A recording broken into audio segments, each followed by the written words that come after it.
Limited with Live. We are live, so you guys are live. So welcome everybody. Is this heaven? No, but it's pretty close. This is Farmingdale State College. Hello, everybody, and welcome to the BMB Game of the Week. I'm Matt Manno alongside Tyra, Steinberg, and today we've got a charity scrimmage match between the Mepham Pirates and the Kennedy Cougars. It's a district rivalry, Tyra. We're in for a good one today. Yeah, I mean, you said that exactly. We're at a great field here at Farmingdale State College, and frankly, these are two teams that they have a lot of talent across on both sides, whether it's hitting and then fielding. So, frankly, we're going to be in for a really good game today. Exactly. So today this is a charity scrimmage between Mepham and Kennedy. It is a non-league game. It doesn't count. But let's talk about the games that have counted.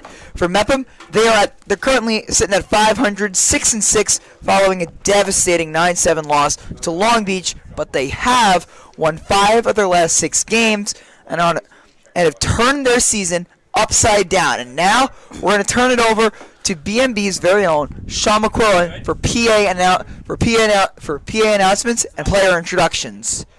Testing. Flick that up.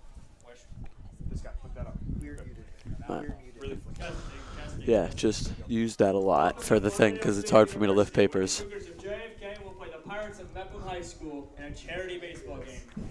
This game is to raise money and awareness for our veterans who are in need of services. Hope for the Warriors provides these services to help all of our veterans. 90 cents for every dollar raised goes directly to the men and women who need it. Before we start, we would like to thank the following people for their continued support. Thanks, Jared. Next time I'm announcing, I'm 100% getting your seat. I'm freezing. Mr. Cohen and Dr. Karn, along with Scott Person. Right hitting me. And a very special thank you to our The wind is just nailing me in the face. At this time, we will announce the rosters, starting with the Mepham Pirates. Number 1, Kyle Knowles. Number 3, Trey O'Neill. Number 5, Peter Mayo. Number 6, Jack Heller. Number 7, TJ Cohen. Slow down. Number 8, Michael Cuccinella. Number 9, Christian Galante. Number 10, Bryce Bowers. Number 11, Kieran Keepo. Number 12, Charlie Nee. Number 13, Brendan Moran. Number 15, Tom Morrow. Number 16, Timmy Burns. 17, Willie Netfield.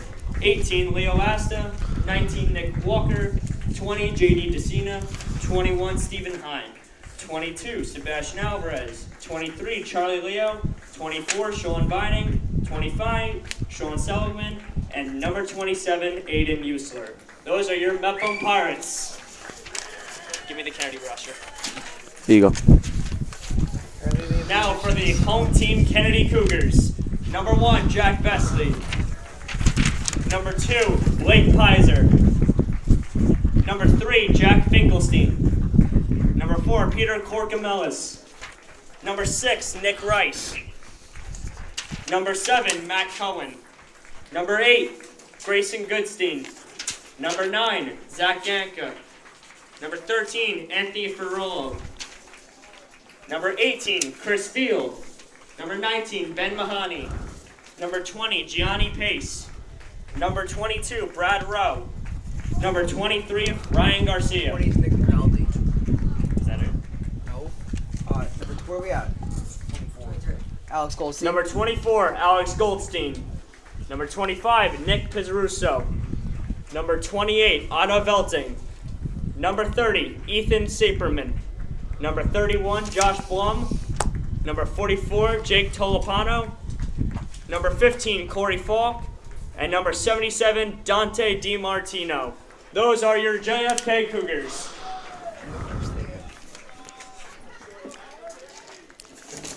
And now for the coaches. The head coach of your Mepham Pirates, Coach Passman. And for the JFK Cougars, Coach Gattuss. At this time, we would like to announce our honored guests. Starting off with retired Petty Officer Joshua Sokol of the United States Navy. Served in the active duty from 2011 to 2016. Sokol was deployed in 2015 with the United States Marine Corps with the security force. Let's give him a big standing ovation. Hang on, wait. Tell them to get me back the guests. And next, another retired petty officer, Philip Barbaria of the United States Navy, who served in 1973 to 1977. Barbaria was stationed in Vietnam and was among the last ships to leave Vietnam.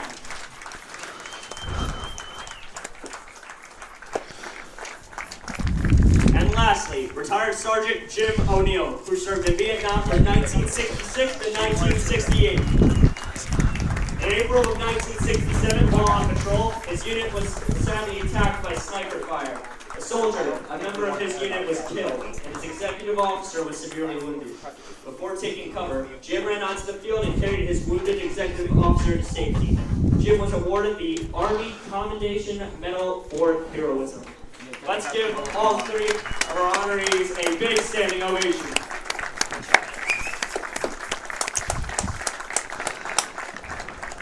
Now I'm going to ask everybody in the crowd tonight to remove your caps and stay standing for the playing of our national anthem.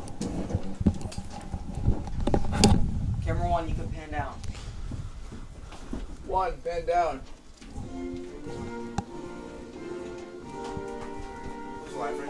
Sammy. Sammy was with that one.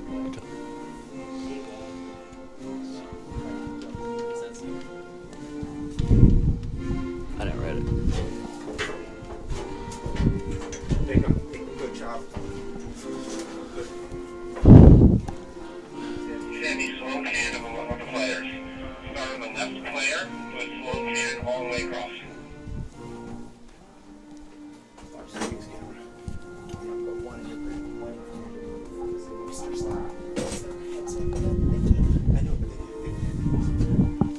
And go to the player from the Mepham, line up. The player all the way left, approaching black.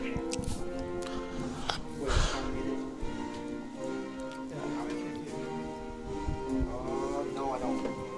Sammy, the Mepham line up. The Mepham sideline. Get the player on coach on the left.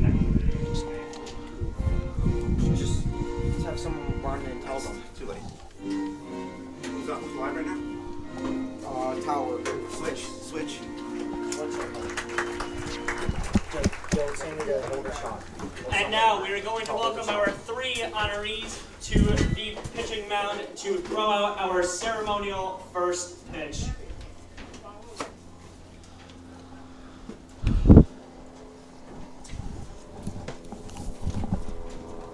Jake, walk in, give it to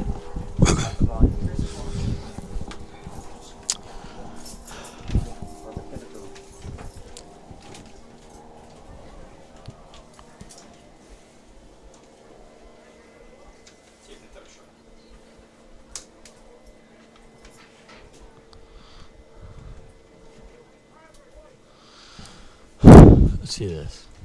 Oh. Can you hear me now? Are you aware? I am aware too. Can you hear me? Just nod. They have Can you hear me? Can you hear me? Oh, I'm gonna see a fastball. I said BMB. Jake, you should have told me to switch because I don't think they're just working. That's fine. Don't worry about it. One of you is cursing. Stop it. I just got 10 texts saying one of you is cursing. If you're going to do that, mute the mic. Don't look at me. I didn't say anything. 10 texts. My mom. Mano and Tyler have their mics on and live, and we hear cursing. No, don't look at me. I haven't even said anything. Are we still live right now? Yeah. Are our mics on? Head umpires for this game.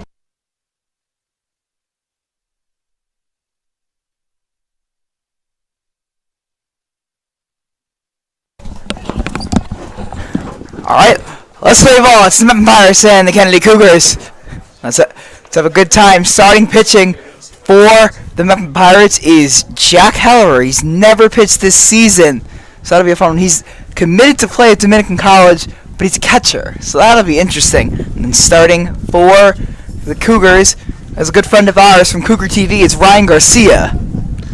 Yeah, so I mean, we're definitely it's gonna be an interesting pitching matchup here today, but it's gonna be very interesting to see how both guys really approach the mound today, and just really is gonna see how well they pitch out the gate. So it's gonna be very interesting.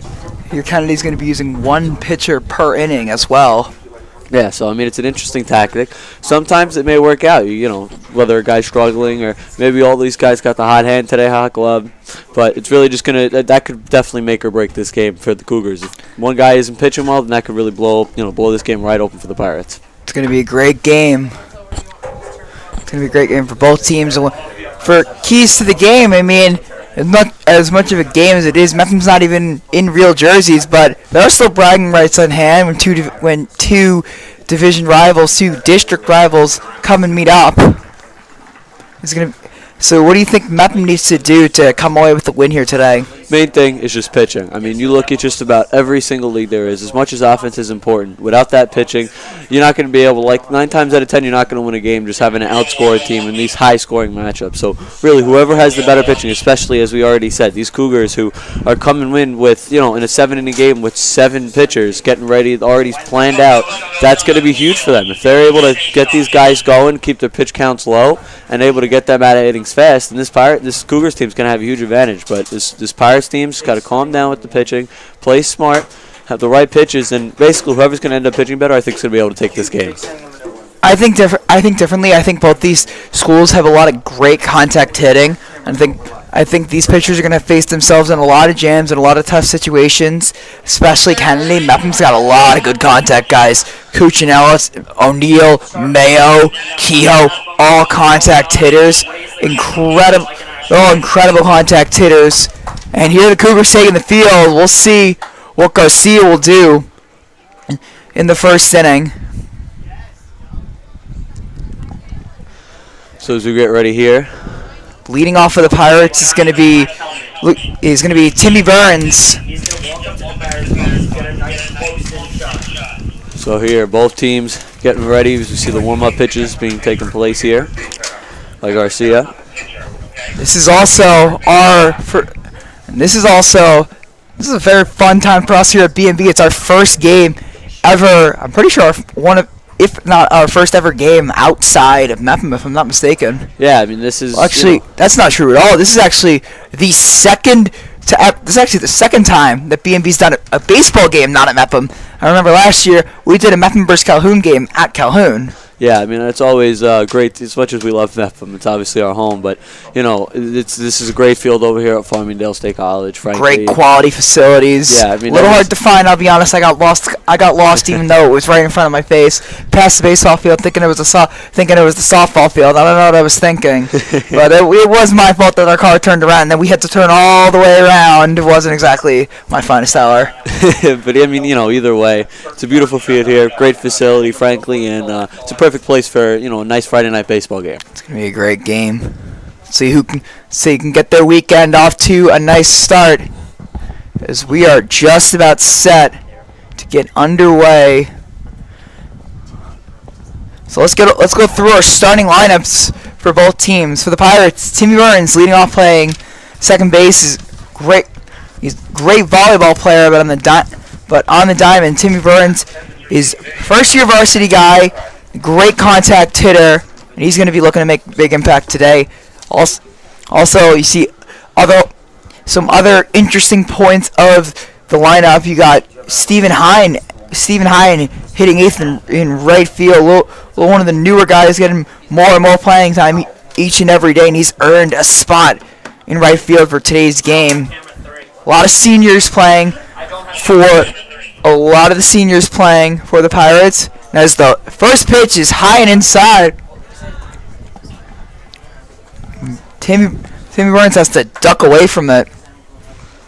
So here, interesting first pitch. Here is a 1-0 count. Timmy's going to have to do a good job here. Stay patient. One of those guys that, as soon as he does a great job putting the ball in play. So Garcia's going to have to do a great job locating his pitches here. I'm already talking to Garcia. Can't be doing that in the first pitch of the game. That's a dangerous pitch to throw. Whether or not it was intended, I would hope it's not intended. I mean, yeah, as we said earlier, again, crosstown rivals, so that does mean something. But you would never throw it. Yeah, there's no intention there. That one just got away from him, and Blue's just going up to him and talk to him. It's also very cold here. A lot of wind. Yeah, it is also very cold. There's no way Garcia intended to do that. And second pitch, and that one is fouled back. Watch out, that might be coming for camera. See our producer Sean McCoy, little flinch there. My cameras. Yeah, he's scared of his cameras. But very expensive camera getting hit, but it's okay. So Garcia 1-1 pitch delivers, and that one is hit on the ground. That'll be an easy play. Oh, the throw is wild.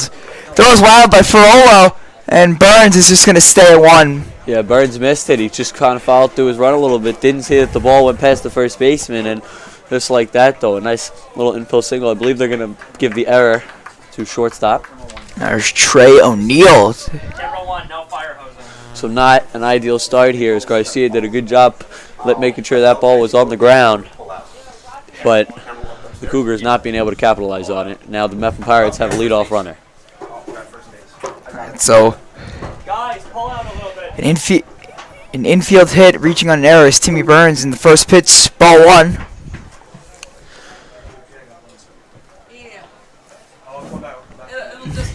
So we see here O'Neill really close to Really close home in. plate. His brother Tyler plays D1 baseball for, I believe, Bucknell University. Yeah, I mean, runs in the family clearly. I mean, he's a very good baseball player here. He stands very close to home plate. It's an interesting approach here as he holds that bat on the knob. It's going to be interesting to see how these inside pitches play out here. And Garcia throws wild, and here goes Burns scampering off to second base. He's going to keep going. Burns, now he's caught. Now he's going to reach safely at second base. A stolen base off a wild pitch for Timmy Burns. Timmy Burns, if he had a little extra speed in him, might been able to make a run for third. So as we see O'Neill again, standing super close to a pitch, very similar to his brother Tyler. Again, as we said, D1, very talented player. As he liked to, a lot of the time, stand close to that plate, try to maybe make that pitcher a little anxious on throwing any inside pitches. So, definitely runs in the family there. Knowledge is key, though, sometimes in baseball. He's the 2-1 pitch, and that one is another one high and way inside as O'Neill. So definitely Garcia at the gate here struggling. The wind's definitely not in his favor, but not so far. Good first inning for Garcia. Burns leading at second, and O'Neill smokes one. That could be over the head. No, an incredible catch by Zach Gancha. Yeah, an amazing play there, Gancha. Tried cutting it off a little bit, but realized it was going over his head. A nice back pedal, stick that glove out, and just an amazing play there. Burns is going to stay. Burns going to stay at second base. The whole computer. The whole computer is doing an update now. Out of nowhere. Garcia So now, pitch. Steve McQueen, and Burns is going to take off. He is safe. Timmy Burns gets there. Good aggressive base running there by Burns. Not known to be the fastest guy, but, I mean, he's got wheels on him clearly there. Doing a good job reading the pitch and then able to beat out the tag. 1-0 pitch, and that one's another one inside by Garcia.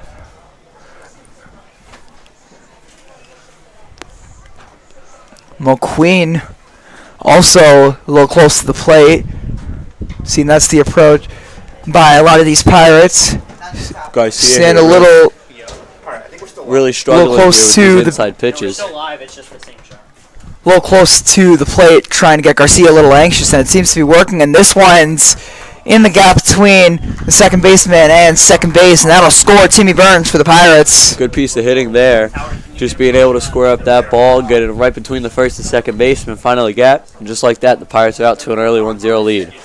Now coming up is your big power hitter, Christian Galante.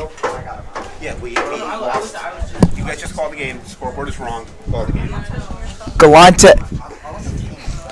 Galante takes one inside for ball 1.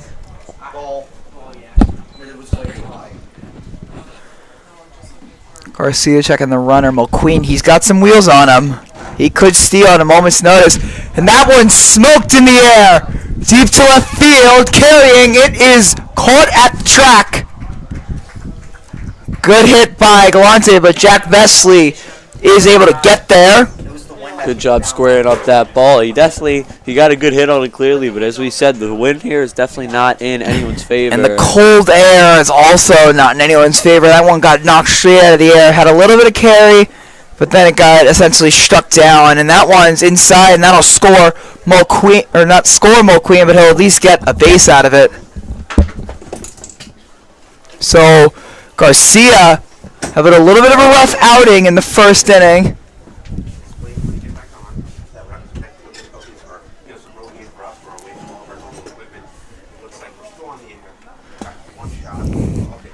Garcia.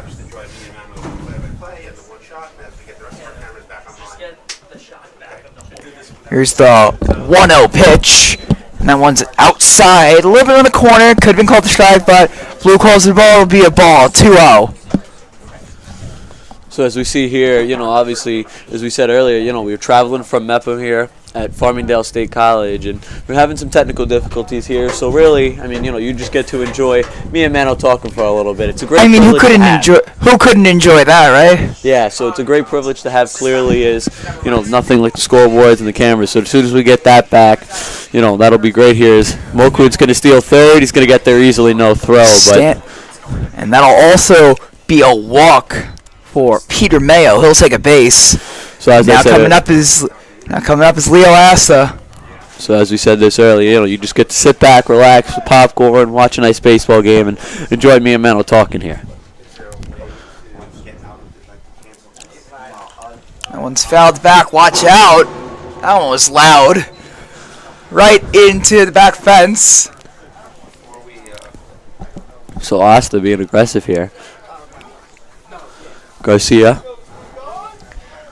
sets and Garcia sets and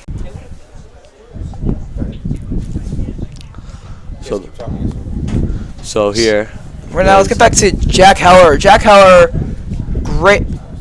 He's a great catcher. He's in the rotation with TJ Cohen, but Heller's never pitched. But as you look at his motion, he's got some speed on him. He's got a good motion. Probably got a couple of pitches in his arsenal as well. I wouldn't be shocked if we get something special from Jack Heller today. Yeah, you said that perfectly. He's a guy that releases very much on the right side of the mound here. He's a guy that again, as you said, never pitched before, but he's got good form. He's definitely lengthy. He can get those pitches in fast, and we're going to see how he's able to control those pitches. As he's got decent stuff, but it's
So we are still on it. Nick Pizzarusso, the far and away the best player on the Kennedy Cougars, steps up to bat with a 2-2 count. You've got the stadium in The 2-2 count, and that one's on the corner, called strike 3. I'm not really sure about that one. Not necessarily the most clear strike in the world, but now stepping up to bat for the Cougars is Matt Cohen. Heller first strikeout in his first game as a Mepham Pirate pitching. And Cohen swings outside on the slider. So Heller so far doing a really good job with his pitches, already having a strikeout, and early in this at-bat doing a decent job locating him. As the batter calls time. It's Matt Cohen. And Cohen is one of those guys, a returning varsity player. He's one of the more utility guys. He's pitched, he's played anywhere in the infield. He's hit for great numbers, having an average of 400. He's one of those guys that can do it all.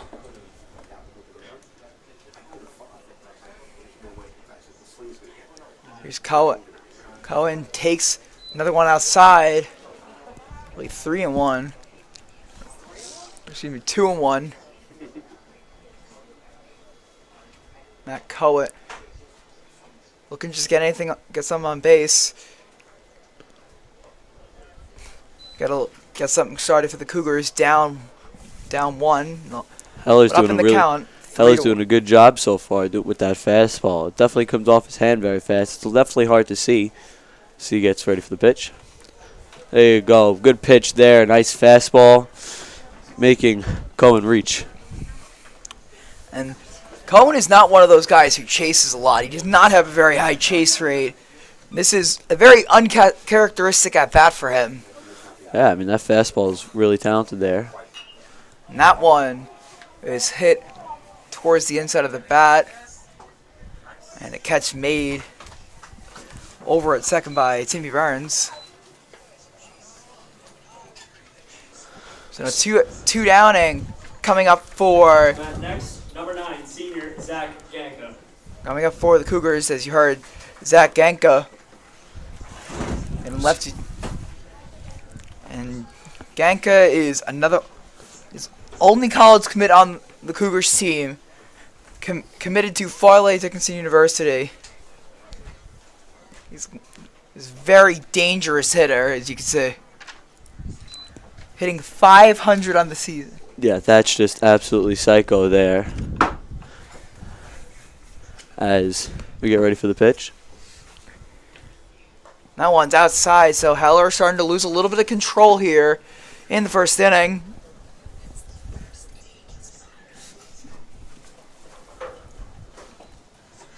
And 2-0 pitch, Heller trying to get control. Got a lot of movement on that pitch, but it wasn't at all in the zone, or was it? A little bit of a controversy here. We got 3-0 on the board, 2-1 says the umpire, so it's a 2-1 count.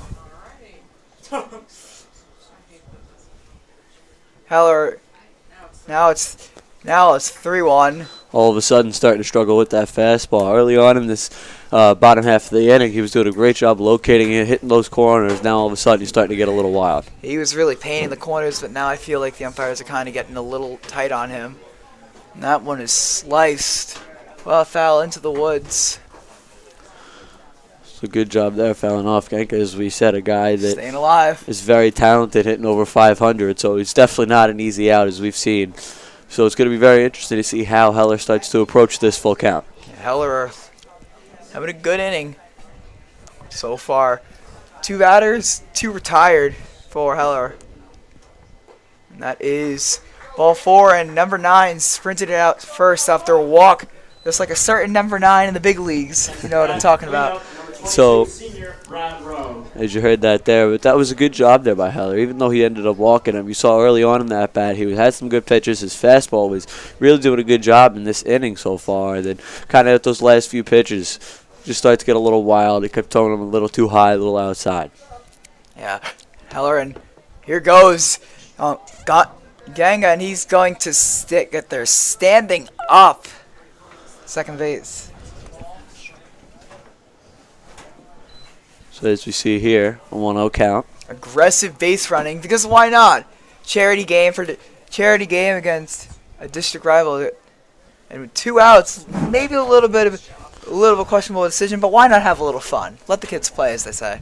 Yeah, you're right on that, Minnow. Gang is going once more or not. Thought about it, then retreated. Heller so far. I've been really impressed. For a guy that hasn't pitched this season, I think so far in this inning he's done a really solid job locating some of his pitches, even though as of late he's been a little wild. But, if he could just kind of locate that fastball, these hitters with Kennedy are having a hard time, really being able to hit that, especially those ones that have kind of been high and inside. When he's located it, it's been a deadly pitch. He's been impressive so far. Now with a 1-1 count. Okay, I'm thinking about going.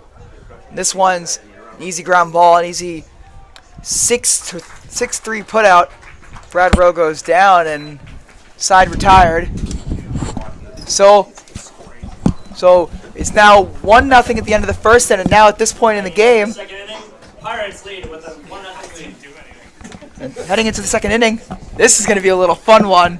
We're bringing up for the second inning. It's going to be me, and I'm joined by my brother Jake Manna. How you doing? It's your first real BMB experience. How are you doing today? Well, I'm doing great, Matt. I'm excited to be here, excited to sportscast this game. It looks like a great one so far, and it's really just for bragging rights, but everyone looks like they're having a great time. So am I, so I'm excited to be here. And so are baseball fans in general. Since we got a lot of time in baseball, a lot of downtime, it's a very, very busy day in the world of professional sports. If you're a Mets fan, we got a big game against the Phillies. If you're a Jets or a Giants fan, they have the NFL draft. We'll be updating you on all of them as they happen. And we have a New York pick. The Jets have selected Breece. If you're watching us instead of the draft, the Jets have selected Breece Hall from Iowa State to smash it. But let's get back to baseball. Why don't we? Who's on the mound? Q. Garcia staying in, contrary to what we appeared to believe. We were told before the game that they'd make a lot of shuffling, a lot of playing everybody everywhere Kennedy would by Coach Gattuss before the game. That there'd be a lot of changes in the lineup, and the defense has shifted a lot. But pitching, we didn't know much about pitching, and Gattuss has elected to keep Garcia, get him reps in. That one almost might have had an HVP on. That's William Nedfield. Yeah, you can see them pitching a little bit inside. I think Garcia really just has to settle in here, find his rhythm, and I think it's just getting a little bit nervous here. It's his first time really pitching, and he just has to really find his rhythm. We'll see what happens here. That's exactly what he needs to do. Nedfield hitting in the 7-hole playing catcher for the Pirates, and that one's another one high and inside. And Garcia's just got to find command of his pitches. It's simply all he needs to do. And he'll be golden because he's got great stuff. We've seen him pitch before. Friend of BMB. He's one of the founding members of Cougar TV. We were able to spend some time with him on air at the robotics tournament at Kennedy as Garcia deals with a 3-1 count, and that one's a swing and a miss. 3-2. And got the count, working the count now is Garcia. Has got Nedfield to a full count, and that one's wild. And Nedfield's going to sprint it out hard to first base. Now we bring up Stephen Hines. Lily Nedfield gets the walk, and next up to bat is number 21, right fielder Stephen Hines. Stephen Hines. Well, the thing about Hines is you could really tell how much he loves the sport. He comes up to practice every day, just playing hard, really working to find his spot in the lineup. And I don't know. We're gonna see what's happening this at bat, but I think he's really looking to be aggressive here and really find his spot. First pitch, high ball 1 to Hines. Garcia has not been able to find any sort of command. That one's a great building block there of almost a strike that wasn't called as such. 2-0, and that one's fouled back. Watch out. That one. As it's an away game for Mepham, it's also sort of an away shoot for BMB. We're still having a couple technical difficulties, which we're trying to get sorted out. But for now, just enjoy the manner of others sort of going on about the game. We haven't argued. And we went through just about it. Haven't even been a third of an inning, but we haven't argued once, Jake. Is that an accomplishment? Yes, it is. I guess so. 3-1 from Garcia to Hines. And here's the pitch. And that one's a swing and a foul tip. So great. So Garcia, although he might not have his best stuff today, he's still battling every pitch, and that's exactly what you want to see. Yeah, you could really see him being aggressive here. You could see him a little bit closer to the plate. You know, he's trying to find his pitch. He's swinging at anything he can, and he's just trying to get one in the outfield. You think Coach Passman told all of his hitters to crowd the plate on Garcia as Hines works a walk, and that'll bring up Sebastian Alvarez, star wrestler, Next up the bat. and he will be. Next up the bat, number 22, Sebastian Alvarez. Well, that's definitely a possibility here. I mean, it's definitely it's probably like just a tactic for the Pirates trying to get him nervous here. You saw what O'Neal did, and O'Neal was crowding the plate. It was all inside, basically the edge of the batter's box on Garcia, and you saw how that psyched him out. Gotta think that's what Coach Passman told all of his guys to do. You definitely gotta. And here we have Sebastian Alvarez. I mean, he's definitely one of the fast players. You don't want to see him get in the open field, and especially not on base. I think you might be switching. And that one's first pitch swinging, and might have fouled that one off his foot as he comes up Try switching back and calls time. to the main camera. Well, Garcia, no outs here, 2 runners on base. He's really got to find his composure here, and he's really got to find his rhythm. This inning will not look good for JFK. Garcia with an 0-1 count, It's just way behind. ahead of the count, but still has got a lot of work to do as he gets Alvarez to chase. So Alvarez Not even on right now. down 0-2 in the count. I have them trying to get a shot at Colin. This would be great for Alvarez as this one is wide outside. It'll be 1-2 now. And Garcia needs to just find the pitch that works for him and essentially abuse that pitch at this point. Definitely. Whether it's a fastball or some off speed, whatever really works, he's really got to stick to here. Or else, who knows, this could be a couple-run inning for Mepham. And if really his pitch, if he can find that, it'll really save the Cougars from let's just say a scary inning. Garcia's got himself into a little bit of trouble. See what he can do. He's really hoping for a ball on the ground. Get a little bit of 6-4-3 action. It's probably best case scenario for JFK. As this one is again outside. It's now 2-2. So after falling ahead, after falling ahead, 0-2, Alvarez starting to work the count here, and this one, he wears the pitch. Now load him up. Looks like might be Charlie Leo coming up to the plate. We're technical difficulties. We're about to restart our broadcast. Join us back in a minute. Due to our technical difficulties, we're going to be restarting the broadcast. We will see you back in a little. We'll see you back, or we might be up. We'll see. Garcia Black over here. is gonna. First base camera. Garcia's gonna come out of the game, and Ethan Saprim is gonna come in. But looks like Burns is gonna stay in.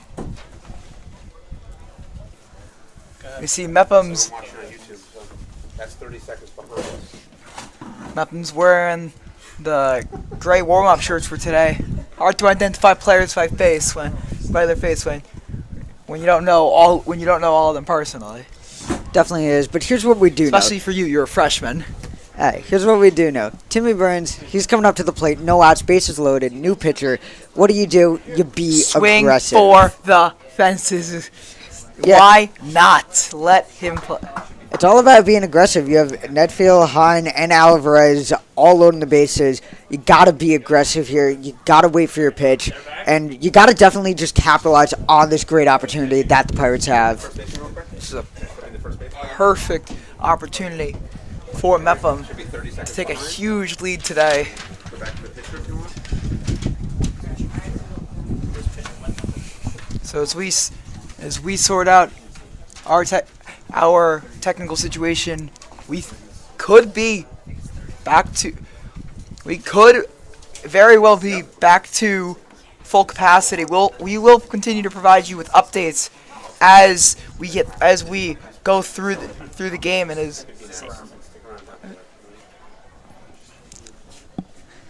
Opening the mount for the JFK Cougars will be Ethan Saperman. You know what they say, watch the pitcher, which is exactly what the Pirates should be doing here. Saperman, he's a new pitcher, someone you haven't seen before. You really gotta find what he's about. You gotta be aggressive here, and honestly, just wait for your pitch. You never know what he's gonna throw, but anything that'll help you capitalize, you really gotta take advantage of. Absolutely. So now the first pitch to Timmy Burns. Huge opportunity for the Pirates, and he swings at the first pitch. This could be a possible opportunity to tag. That's exactly what's going to happen. Nedfield's going to come home. Play at the plate is not even close. Pirates take a 2-0 lead. Nedfield scores off the sacrifice fly from senior Timmy Burns. Now next to bat is junior Trey O'Neill. Trey O'Neill was what started the whole issue for Ryan Garcia by his intense crowding of the plate. You see how close he is to the edge of the box, and looks like Saferman's going to try and battle around that with some off speed as that one paints the corner for a strike. Saferman deals a 1 count, and that one is blooped into right field, and that's chasing Bro back, but that will score another run for the Pirates. Yeah, 2 outs here, and 2 outs made by Brad Rowe. I mean, he's been great in the field. He's usually been very great at bat just during the season. Stephen Hines scores off the sacrifice fly, and now next to bat will be sophomore left fielder Stephen Mulqueen. We're definitely going to expect. Steven scores, and now Steven's up to bat. Here is Mulqueen. And then runner goes. That was a great steal by Trey O'Neill. Gets in there safely. I mean, what a throw by Pace. Who really beat the runner there, but I mean, O'Neill's just took a bad hop on him. Is what happened. I think O'Neill's just too fast. He really got a good jump on the ball, and that's really what made the difference on that. And that one looked like it could have been a strike, but just too high. As now Saperman's falling behind 2-0 or 0-2. 2-0. Third time's the charm, as they say, and that one hits the center field, and that one should be easy for Genka, and that'll retire the side. So Mepham tacks on 2, and it's 3-0. As now Mepham gets 2 additional runs and now maintains a 3-0 lead over the JFK Cougars. this inning could be fun for the BMB folks. See, warming up in the bullpen is our guy Tom Morrow. He looks like he's coming in now. Heller had an incredible first inning. We're waiting to see who comes out to take the mound for the second inning. It'll be Heller for the second. We'll see Tom any minute. We're waiting for our guy Tom, right, Jake? Yes, we are. It's going to be an exciting matchup. Looks like he might come in either later in the game or later in the inning. Looks like he's warming up for the third. I think We'll so. see him in an inning. Don't wait too long. I'm excited for that. Our very own Tom Moore going to be taking the field for the first time that we get to see him this year. Well, we were able to broadcast a couple of his appearances. He's essentially their last year. You were not in Mepham. You were just chilling in Grand. I was not, but So but Morrow has now become Mepham's premier relief pitcher, and he could stretch for a couple of innings. He could be a closer. He could be a set-off man. He's essentially the full package for a relief pitcher. yeah, definitely you could see the infield really getting huddled by the mound. Heller had just an amazing first inning. We're gonna see if he could keep that up here with Goldstein at the plate. Goldstein, and then Furiolo will set off the bottom of the second inning for JFK. Great day at the ballpark. Pirates lead 3-0, and Heller going to just kick off the bottom of the second.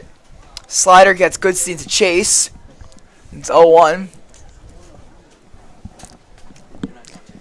I mean, what a pitch that was by Heller. The beautiful off-speed, beautiful slider there, and it just got Goodstein to chase. Goodstein, same pitch, different result. Goodstein lays off. And Heller still trying to find his way, trying to find his off-speed now in the second inning. 1-1 delivery, it's high on a fastball, and that will be a ran to 2-1. So Heller's trying to find himself. I assume he's experimenting with a lot of different pitches because as a non-league game, this has zero implications for playoffs for either team. So this is a perfect chance to do it. As you said, it doesn't have any playoff implications, but it's definitely time to be aggressive, show off your coaches what you can do.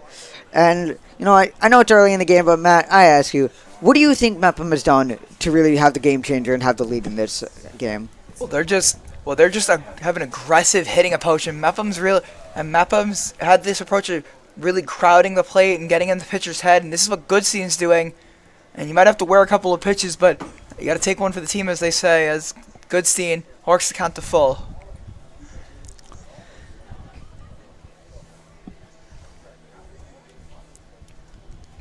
Goodstein with a 3-2 count. Heller thinking fastball here. No. Goodstein, and a little bit of a bat flip. Would you consider that a bat flip, Jake? Not necessarily. I think you got to flick it backwards to be considered a back flip for me, at least. You have to hit the flick of the wrist at the end. Exactly. That's weird designation, Jake, I will say. Junior, number 13, Anthony Fiorillo.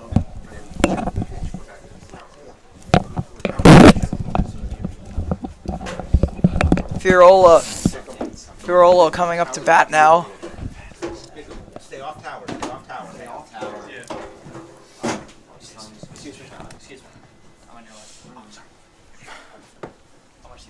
Leadoff walk here for the Cougars. We're going to see if Fiorillo can do anything with this and really find a spot and try to get a hitter here. Try and get a little. That one's inside. Try and get a little bit of a rally start. The Cougars are. It's Fiorillo. Takes that fastball, and really Heller is now reverting to his fastball almost every pitch. Not trying to find a mix, but really that's not. It really is more of just finding what works and trying to find the combination of pitches that work for every at bat. As his fastball gets Fiorillo to swing. Oh, yeah, you could see him trying to mix up his pitches. He threw a fastball there and completely blew it by him. Great decision and great pitch by him there.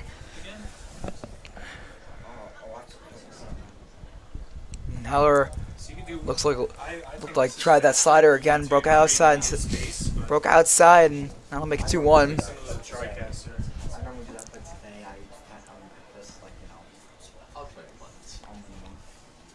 So Heller checking the runner. You think we'll see a steal here, depending on signs. The pickoff chance, nowhere close. Maher thought he had it, but nah. Peter Mayo's a guy. He's on the football. He's essentially was on the football team, on the baseball team.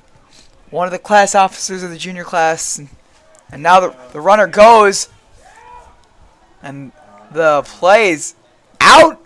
You see, that is second strikeout of the night, and next up will be catcher or no, almost strike him out, throw him out, double play, but they're gonna call Goodstein safe.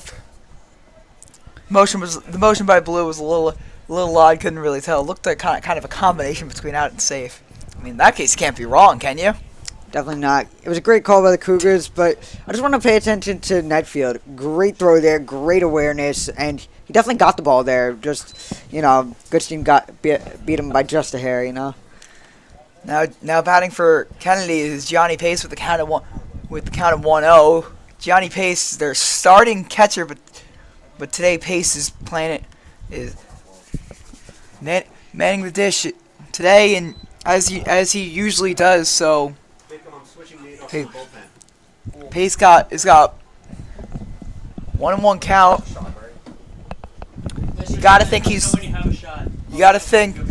swinging for the fences today. I won't see it.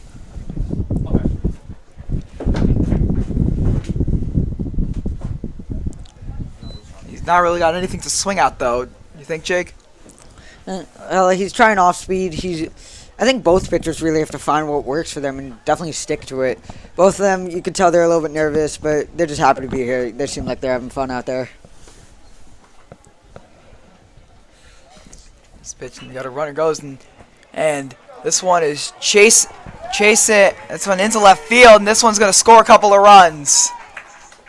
Goodstein comes in, a stand-up double for Gianni Pace. Goodstein scores the first run for the Cougars, and Gianni Pace gets the Cougars on the board with a stand-up double.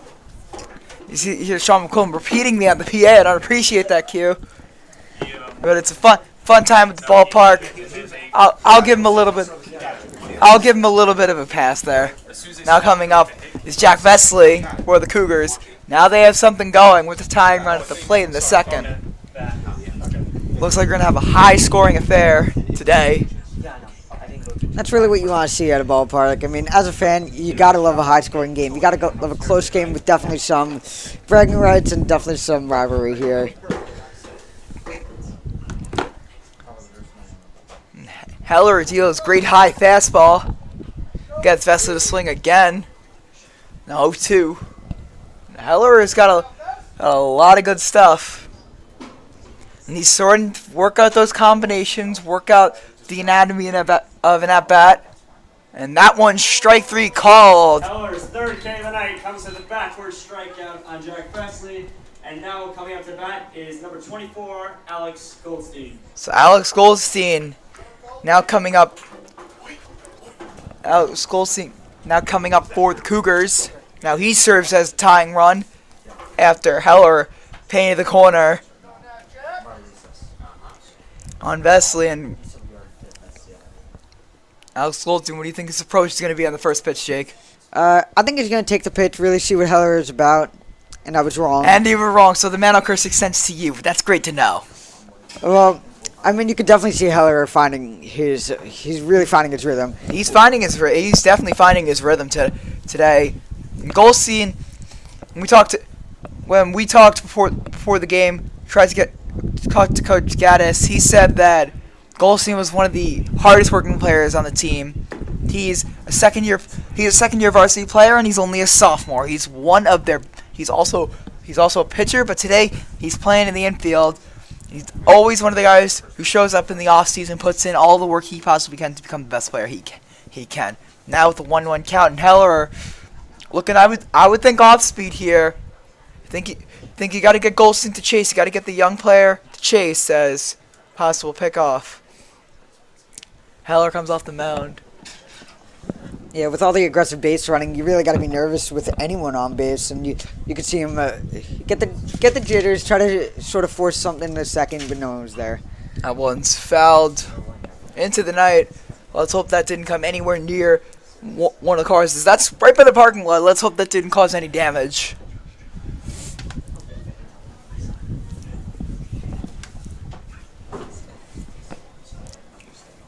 So now, 2 strikes and 2 outs. Heller could possibly end this inning. And that one's well inside. It's 2-2 count. 2-2 here. Heller trying to close out maybe his last inning. Maybe we'll get another one. We don't exactly know yet. But he's Tom Morrow is going to be coming in for the third, Jake. We'll be able to see that. But at the conclusion of this inning, it'll be the conclusion of our days as well. Or we'll be turning it over to a new group of sportscasters. But we'll be. But right now, we still got another third of an inning to call, Jake. It's been fun with you, dude. You're killing it. Only a freshman, you're this good. What? What, Q? Q just said brotherly love. I'm done with you, bro. I'm done with you. Yeah, enough of it. Can I hype up my brother on the air?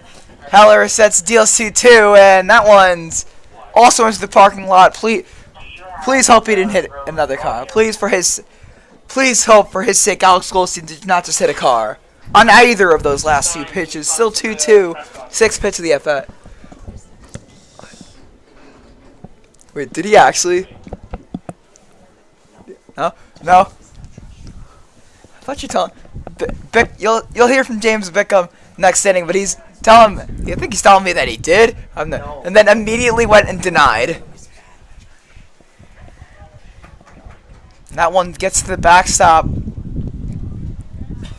That'll take Pace to third. So Gianni Pace on third now. This is a perfect spot. Now you just gotta put one in the outfield, get a base hit. Don't even try and do anything special, because Pace isn't exactly the fastest guy in the world. He's a little bit of a bigger guy. He's got a little bit of a shorter stride when he's running. But he's very muscular. He's got a lot of power. He's quick he's got a quick first step. Very powerful first step, but top speed a little lacking as Goldstein goes down on strike 3.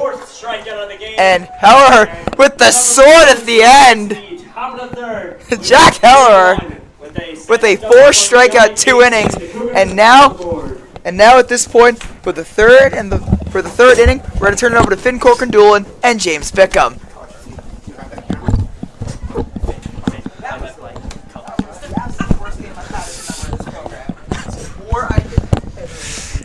Hello, everyone, and let me welcome myself. I'm Finnegan Corcoran-Doolin with James Bickham. Bickham, wow, you're finally in the sportscasting role. It's unbelievable. I mean... Yeah, whoever thought I would be here today? It's my first sportscasting of a baseball game. Me and you are going to have a great time here. We most definitely are. Oh, yes. Oh, yes. So, Bickham up to yet 3-1 to Mepham. Are you surprised? No, I am not. Mepham is just a solid team, and in a lot of sports we tend to beat Kennedy, and baseball just happens to be one of them. Now, Kennedy does beat us some sports, but that's besides the point. And in a regular season game, we still would have this kind of lead. Now, it's a charity game, so it's a little more relaxed, and they had their catcher pitching in the first inning, and I think that really contributed to this.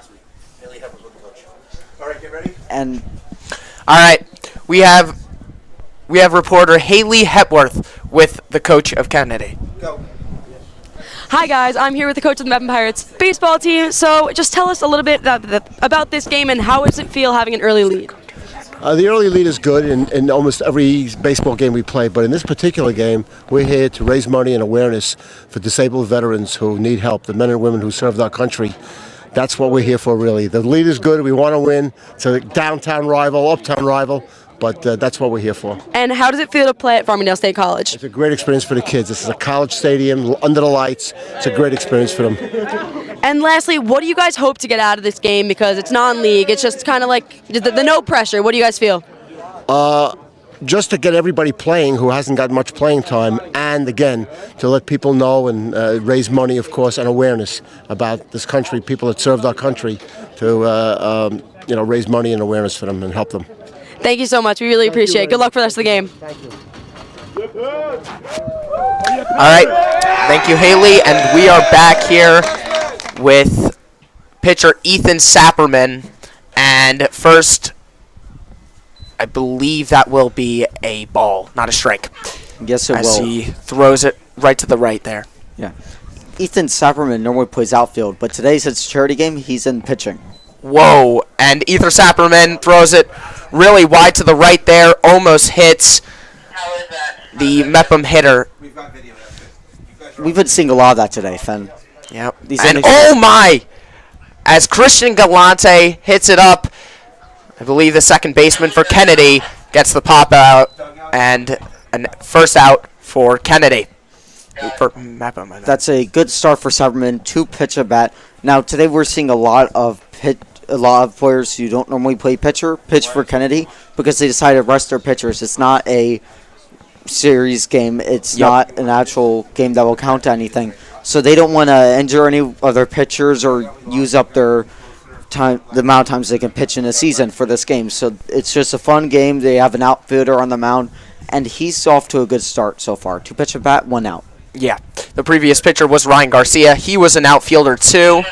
Had a slow day to it, but, not their starter. And here we go. Oh, and it's going to be an out for Mepham. Had that beautiful catch on the comeback, or well, not a catch, but that ground ball went above his head, and he just leaped up and grabbed it right away. It was a good reaction from Sapperman as he threw it to first baseman Matt Cohen, who, again, is normally, he can play pitcher, he can play infielder. Maybe we see him on the pitching today, the first baseman Matt Cohen. I think we're going to see everyone but a pitcher play pitcher today. Yep. And here we go again. Mepham at bat here, as Sapperman is looking for another strikeout of tonight. I believe that is Stephen Hines down at the plate right now, and he is a very good player on Mepham. I believe he normally plays left field. Right field. Oh, right field. Thank you, Finn. Very good at the plate, and he's a great fielder, too. Again, he's looking to get really on the roster this year. He's a bench player usually, but maybe today can be his day to show up. Yeah, he's a good player off the bench. That's all I'm saying, really. It's good to have good bench players. As Sapperman throws it up high, it was a ball. And here we go. Sapperman goes again. Wow. Hines, right to left field, and it's out. That was a beautiful hit. Too bad it got caught in the outfield, because he was looking at extra bases, and it just got taken away. It was a really good hit there. I believe the out. I'm trying to see who it was right there. It might have been. I can't see who it was, but it was an out. It was a left fielder, and there you go. And I just realized my mistake. It was not Stephen Hines. It was Anthony Ferrallo who just got the out there, so which now puts Kennedy at bat. Kennedy's down 3-1, and I just have to correct my error. That was not Stephen Hines. That was Nick Urbanski, I believe. Another good player off the bench of Mepham, though. All right, so BMB fans, if you guys are watching here, well, we got one of our sportscasters, Thomas Morrow. He will be pitching now. And Tom Morrow, unlike most of the pitchers today, actually does play pitcher, and he is committed to Ithaca College very recently. Yeah, he's also a closer, so, this is intriguing, getting him into the early innings of the game. For a closer, this is early, so... unless the game is ending in the third inning, yeah, I don't know how many 3-inning games people are playing. You would have to say this is almost like a relief pitcher, but guess what? We are at a charity event here. So, it's a friendly game. We got, Thomas Morrow. He's a really, really, really solid pitcher. As I said, he's a closer. Yeah. So, again, we're going to see how he does today. And again, remember, today is a charity event. Our last pitcher was Mepham's catcher. So, And stepping up to bat, I do believe, is number 7, Matt Cohen, the man who just got the out last inning. Got the second out for Kennedy at first base. And once again, he's looking to have another good day too. Yeah. Again, looking to have a hit here to get on base. Maybe he can get a single or a double or even a triple to get on base, and then it kind of sets up Kennedy into a way that maybe Kennedy can get back into this game. Even though we're at a charity event, this is a really big game in the Bellmore-Merrick district.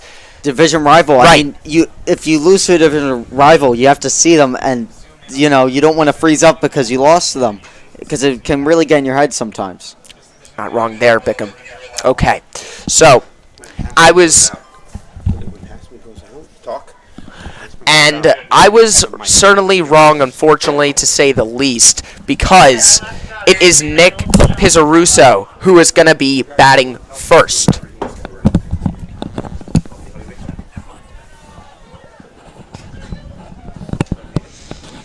And here we go. Thomas Morrow is about to throw the first pitch here. And here's Thomas Morrow. He throws a pitch. I believe that was a strike. It was. 1-1 count here. Oh, and that one looks like a ball too. Yeah, a bit of a wild pitch. He doesn't do that a lot. That's a rare thing to see, and we probably won't see it again tonight. Yeah, early in the pitch, remember here. So he's just getting warmed up. That one, I believe it is, yeah, ball 3. Wow. Very intriguing there. Bit of a rough start for Morrow, but we'll see him 3-1 here. pick it back up to his usual pace. And now we're at a 3-2 pitch, and there's nothing better than a 3-2 pitch. We're going to see what Pizzarusso can do here. It's very hard for a batter to really guess what is the right pitch here when you're on a 3-2 pitch. So, here we go. That's exactly right, Finn, but 3-2 pitches are perfect for getting back in a count.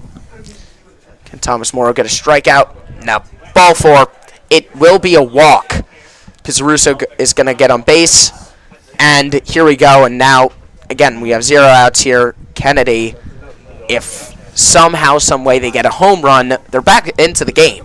So, now they're really getting this comeback going. They were down 3-0, let's not forget. And now, here we go. Number 7 is up. Matt Cohen, first baseman. As we said last inning, had a big second out.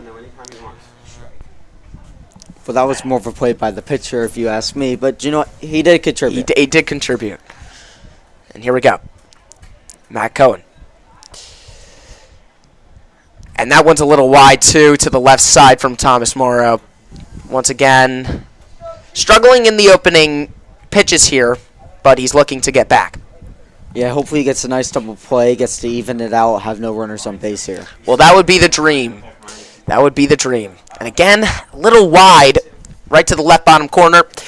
And once again, I believe that is ball 2. Matt Cohen is taking a good look at these pitches, and he knows where the strike zone is. Yeah, he has been really good on the vision tonight. And again, in the same place. And that's ball 3. So, again, same place. He's going for that left side. And now that's already our second wild pitch from Tom Morrow, as his pitching coach will come out to talk to him now.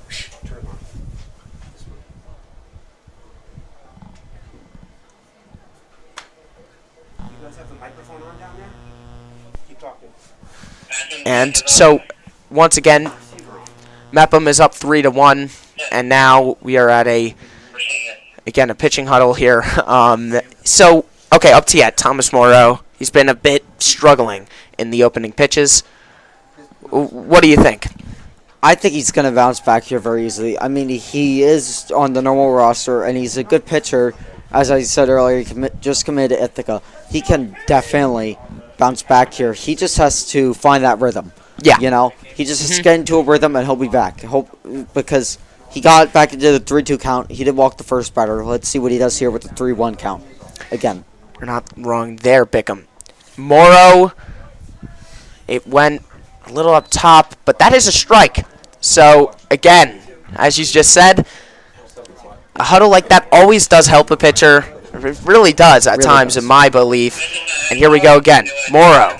And this time, Matt Cohen hits it. Can it be an out? And it will be an out. So he struck it right down the middle. Again, didn't really get anywhere. And it was kind of an easy defensive play for Mepham, as we saw there. Yeah. That was a nice play. It was not a hard one, but it was well executed. But now Mepham has to worry about the runner on third. Right. Because any ground ball, that runner's going home. Matt Cohen might have not got on base there, but we have a guy on third base, and that's Mepham's problem. It was a nice sacrifice ground out. Right. Okay. So this one, I believe, was just a ball there from Tom Morrow. It was a strike, 0-1 count now. Oh, it was a strike. There you go.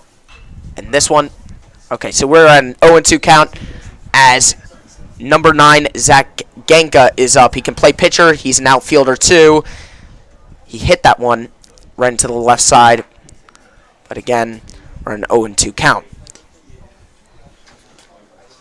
Tom Morrow hitting this count for the first time this inning. Let's see what he can do with it. Yep. Okay. Morrow for his first strikeout. Got it. Wow. Thomas Morrow gets his first strikeout after the huddle there. And again, Bickham, you are correct. He is coming back. Now that's 2 outs, Finn. All they need is a ground out, and they're out of this inning without any earned runs, which is the ideal situation for Mepham here. Okay, so Brad Rowe is up. That will be a ball. Brad Rowe looking to, again, try and get a big hit here so JFK can score a run, try and get this game back into a really, kind of way that they can maybe win this game. Yeah. For bragging rights, of course. Okay, Tom Morrow again. This time, it is out. And they get the out. So there we are. That's it for the 3rd inning. On next is Tyra, Steinberg, and Ryan Maher.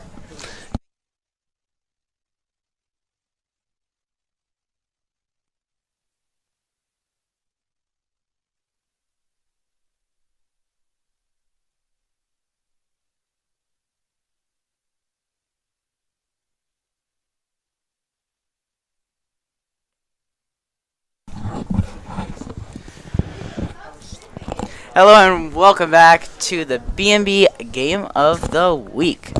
Today is baseball, Mepham versus Kennedy. Obviously you know that if you're watching that now. I'm Ryan Maher with Tyler Steinberg. How are you doing today? Doing great. It's definitely been a good baseball game so far. It's been a little cold, but, you need that to wake you up a little bit. So we've definitely had a fairly good baseball game. It's still a close game, so, it's going to be, we're going to just see kind of what happens as we get closer to that 7th inning. Definitely was, and that and the fact that we were running around in the beginning definitely woke us up. I could definitely tell you that. Being one of the people who ran around, it definitely was an adrenaline rush. But now we're all good. I mean, that's what happens on a TV set. So that's kind of what, when you sign up for it, that's a production that you kind of sign up for, and the job you sign up for. So I mean, I was fine with it. Yeah. But, you always run into problems. That's the type of thing. Right now, it's 3-1. Kennedy's got the top right now. So what do you think that Mepham needs to do to bring it? Oh, it's 3-1 Mepham. Correction there. What do you think Kennedy needs to do to fix that? Frankly, it's just go back to what you're really good at doing. This Kennedy team has a lot of good contact hitters. We said that earlier in the game, as Mano stated, just amazing contact hitters. But the problem is this Mepham pitching hasn't been the best, but it's been good enough clearly to get them out of innings consistently. And frankly, this Kennedy team hasn't really had an answer with swinging the bat. Is that's going to be a ball, so we can have a 1-1 count.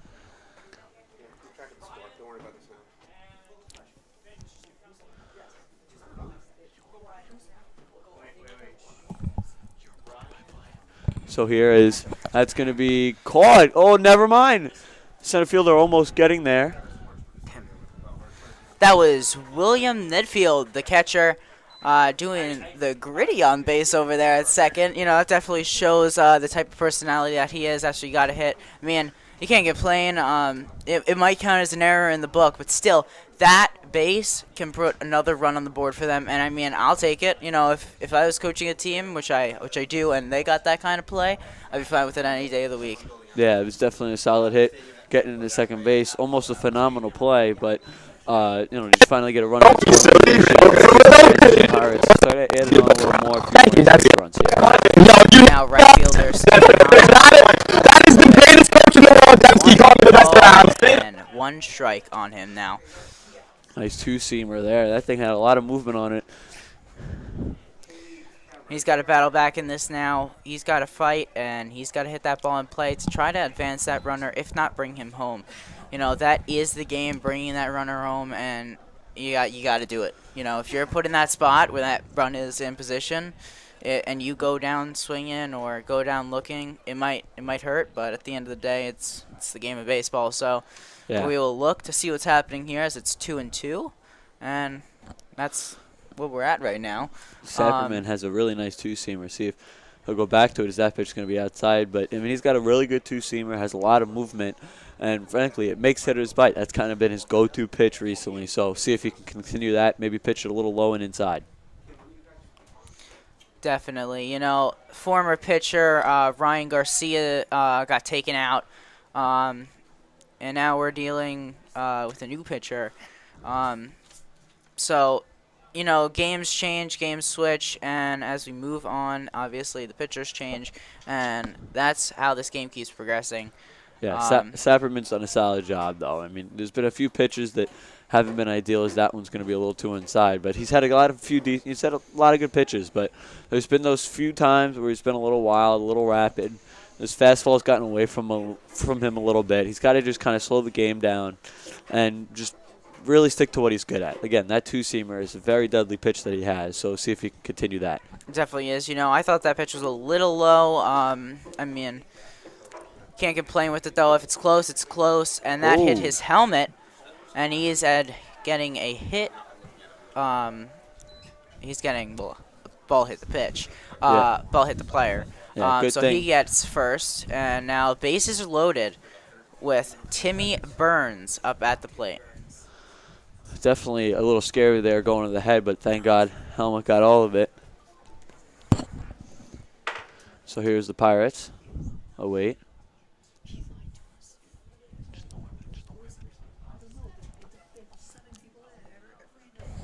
So we're hearing that it's not Timmy Burns right now, but we will get the information about who it is in a minute.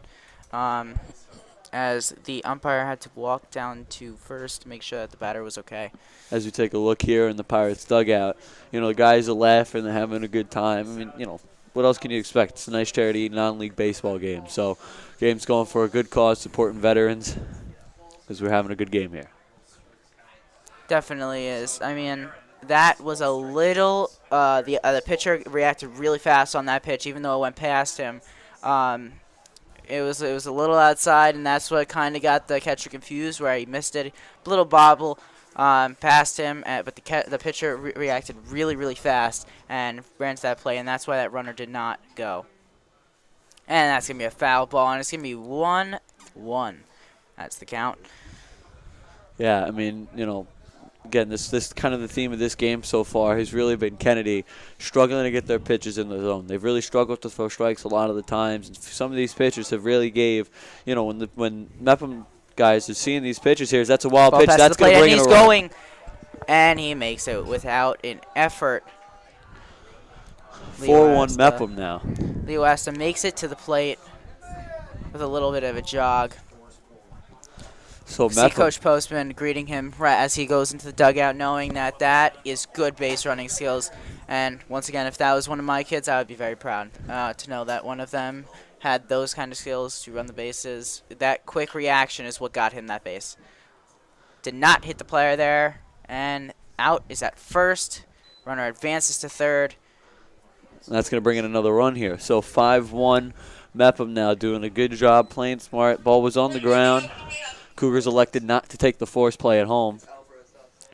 Sebastian Alvarez is up, as we got the information from the dugout.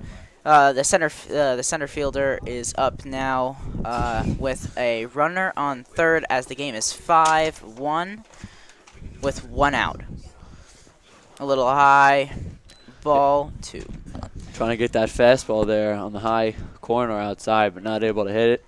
A little too high. Definitely is, you know. Just to know that this kind of event can still be put in place at this kind of time. Right after COVID, you know, everything's happened. Past 2 years have been a struggle for a lot of people, but now we're coming together. You see a lot of people here, not a lot of masks. That just kind of gives you a little bit of a tingly feeling inside, knowing that we can be a part of something like that now after a wicked year that we've had, wicked 2 years now that we've had in the past. So it's nice once again to be back. I know we say that a lot over the past few broadcasts, but it's nice to be back. As the count is now 3, actually that's ball 4, and he takes first base. Yeah, Alvarez there doing a great job sitting on some of those pitches. He's done a really good job. Just a lot of those fastballs a little too inside, and that's done a good job. Timmy's mic'd up. The guy at bat right now, Timmy Burns, black helmet, is mic'd up. Mention it. I think it's hilarious.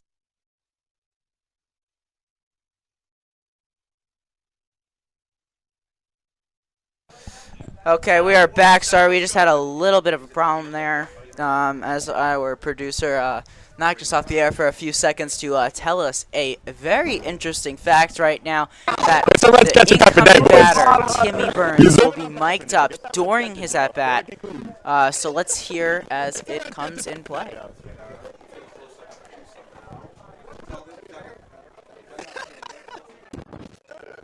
No, this is fine. Yo, if they had the whole game, we like us at second and short, yo. I was literally flaming everyone.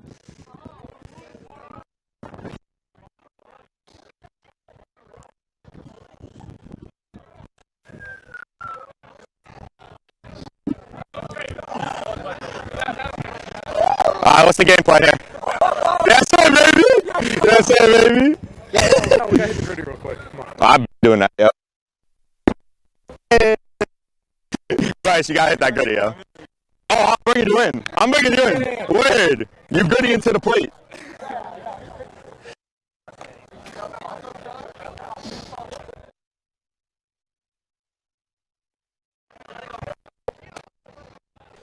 Okay, I'm just going to intercept that quickly as we wait for the batter. There's a new pitcher now, as you just saw him warming up as Timmy Burns comes up to the plate.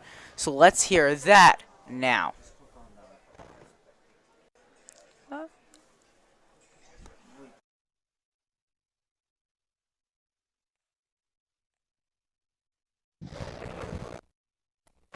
Only those curves. Yo. So I've seen 10 curveballs in a row. Like, you're fucking with me. I haven't seen him throw a single pitch. Like, I'll give it like 56.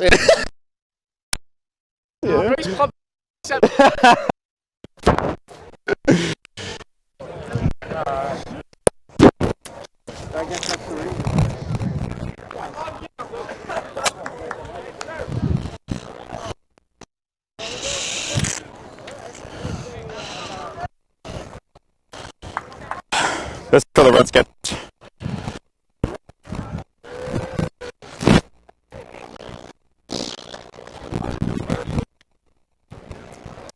Rocks the Reds catches. Where's he at? Yeah, it's drip, yeah. Sometimes it's blue, sometimes, you know. Yes.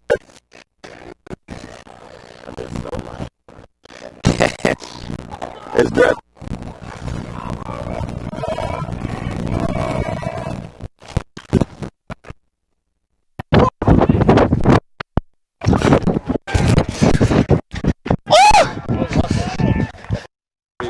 Yo, that was nice. I thought that was a triple, yo. So as we see there, Timmy Burns, thank you for that mic'd up session. And, you know, that was a good job there. Amazing play there by the third baseman of Kennedy, number 8, Grayson Goldstein. But, frankly, throws a little too late and Burns being able to beat it out. That's an outside pitch for ball 1 as we have the new batter up at the plate. It was nice to see a little bit of Timmy Burns mic'd up a little bit right there. You know, at the hot corner, which is third base, as being a third baseman, I know how hard it is to make a quick reaction play there. So that was a really amazing play there by the third baseman. And, you know, when you play third base for high school, you have to be qualified for that, and he definitely was. So that definitely shows off what skill Kennedy has. So they just have to use that right now to battle out and start getting more runs. As Stephen Moqueen gets a single to right field. Excuse me, that was actually Trey O'Neill. Mulqueen is now getting ready for that. But a good play there. Tyler tricked me into saying Stephen Moqueen. Thanks, Tyler. So now we have Stephen Moqueen up at the plate, which is very cool to see because he is a sophomore, actually. So seeing a sophomore up at the plate in a high school game, in a varsity high school game, is very cool to see because there's not a lot of sophomores on this team. So it's nice to see these types of things because that shows that his hard work definitely paid off throughout the years. Yeah, for sure. Mulqueen, one of those guys, being a sophomore, is one of those guys that are really going to be the future of this team, frankly, for years to come. He's a guy that has a lot of potential, a lot of talent, and Coach Passman is going to really like him for the few more years that he has him here. It definitely will. You know, as the bases are loaded, Stephen Moqueen can definitely use a hit to show off his abilities here. It will definitely boost his confidence, not just. And he gets a single, and that brings in 1 run there. And bases are loaded. Definitely boosts a confidence booster for Stephen Moqueen for the rest of the season.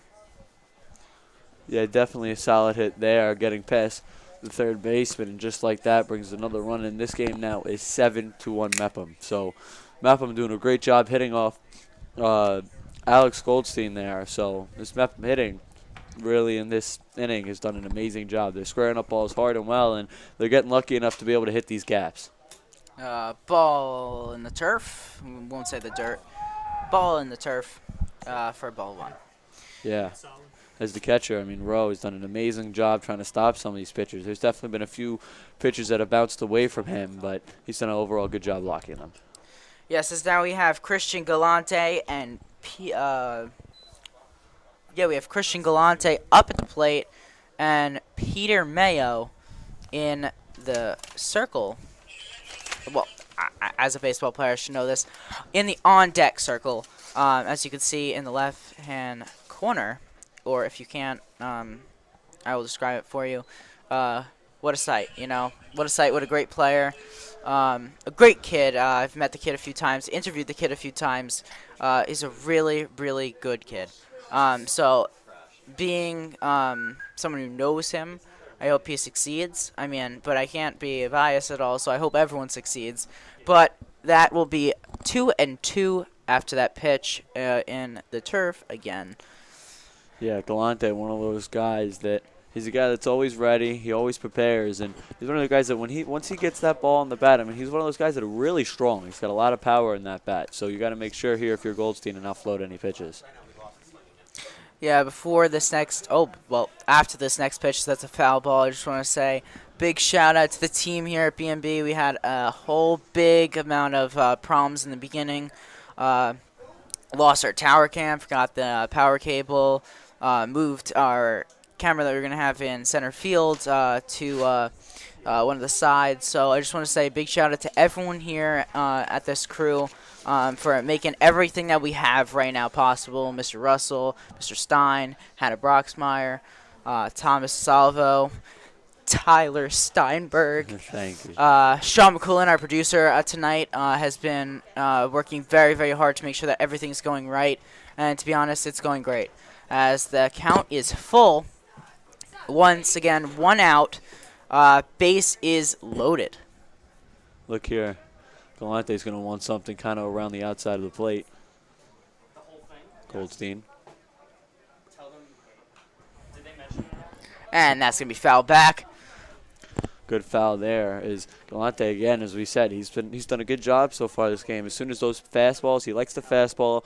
He does a good job sitting on it. As soon as it kind of comes to the outside, all of a sudden, you know, he's able to make good contact on that ball and get a nice hit. Sorry for the technical difficulties. Sound was out for a minute as Sean McQuillan just told me, you know, once again, working very hard, as that is a fair ball down the line, debatable, in my opinion, from here. And he will be safe at third on a bobble. And that is a 2-run double right there. That is definitely a confidence booster. Not just a confidence booster, but that is something that can put them over the top and a cherry on top to win that game. To win this game. Good play there for sure for Galante. It was a ball that was close to going foul, but it was able to stay along that line. The wind didn't have too much of a play on that. As we're going to have a pitching change now. Coming in for Kennedy. You know, that's definitely it's hard to do as a coach in personal experiences. It's hard to do as a coach to take out a pitcher from the first or second inning that you're doing it, that he's pitching, especially relieving someone. Because, you know, that's just telling him, or that's just telling him that he didn't do great, per se. I mean, not in a harsh way, just, sorry, buddy, we got to take you out. As we enter this pitching change, as he warms up, Tyler or Tyler is absent right now. We're having a little bit of sound problems here in the booth. Give us a minute, and we will be back in less than 30 seconds.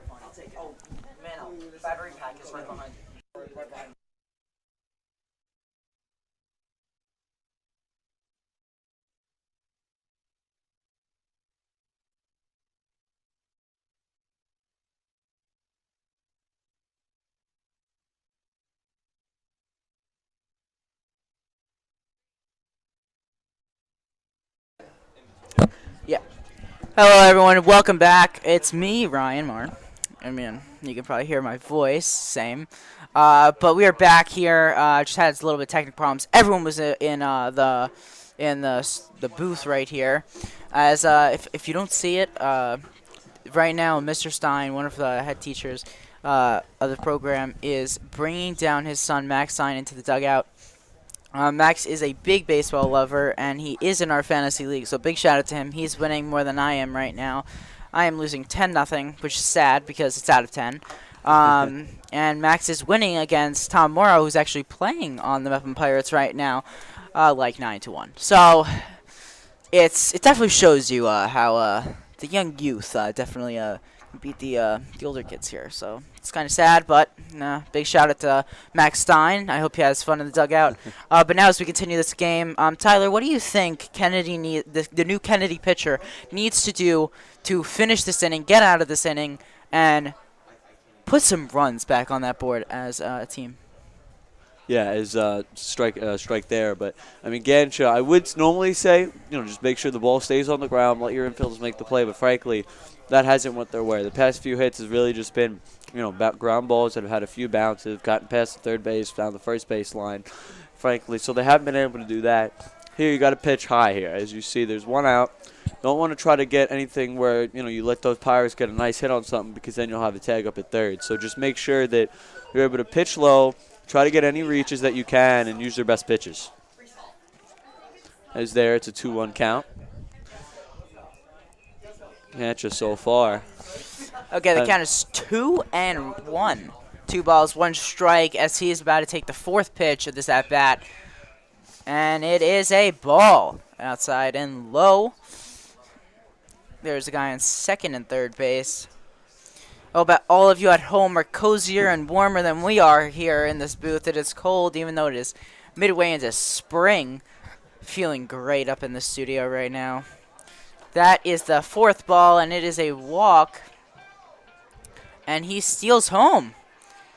It was a little, once he got there, he gave a little bit of tippy toes, like, hey, am I going back or no? And then everyone in the dugout just screamed, go, go, go, go, go. Yeah. Next thing you know, he went and he ran and he touched that plate before the ball can get to the catcher.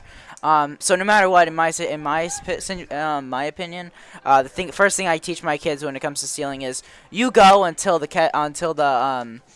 say that no, you can't go. So which they being the umpires. So in my opinion, I would have been yelling at him even before he got even halfway. So, but that's just me. I'm a crazy person when I come to coach. So, yeah.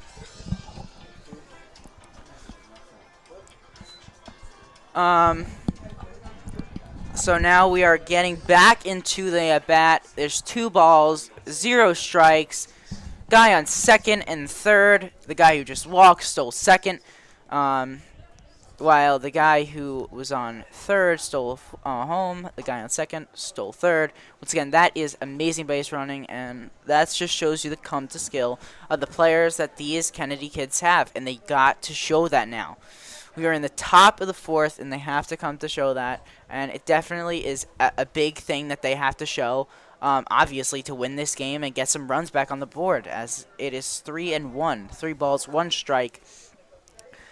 Yeah, so up to bat is Kieran Kehoe, and frankly, he's one of those guys, again, being another sophomore, him alongside Mulqueen, a guy that's going to be here for a long time, and he's frankly going to be very productive for the few years that he's going to be here.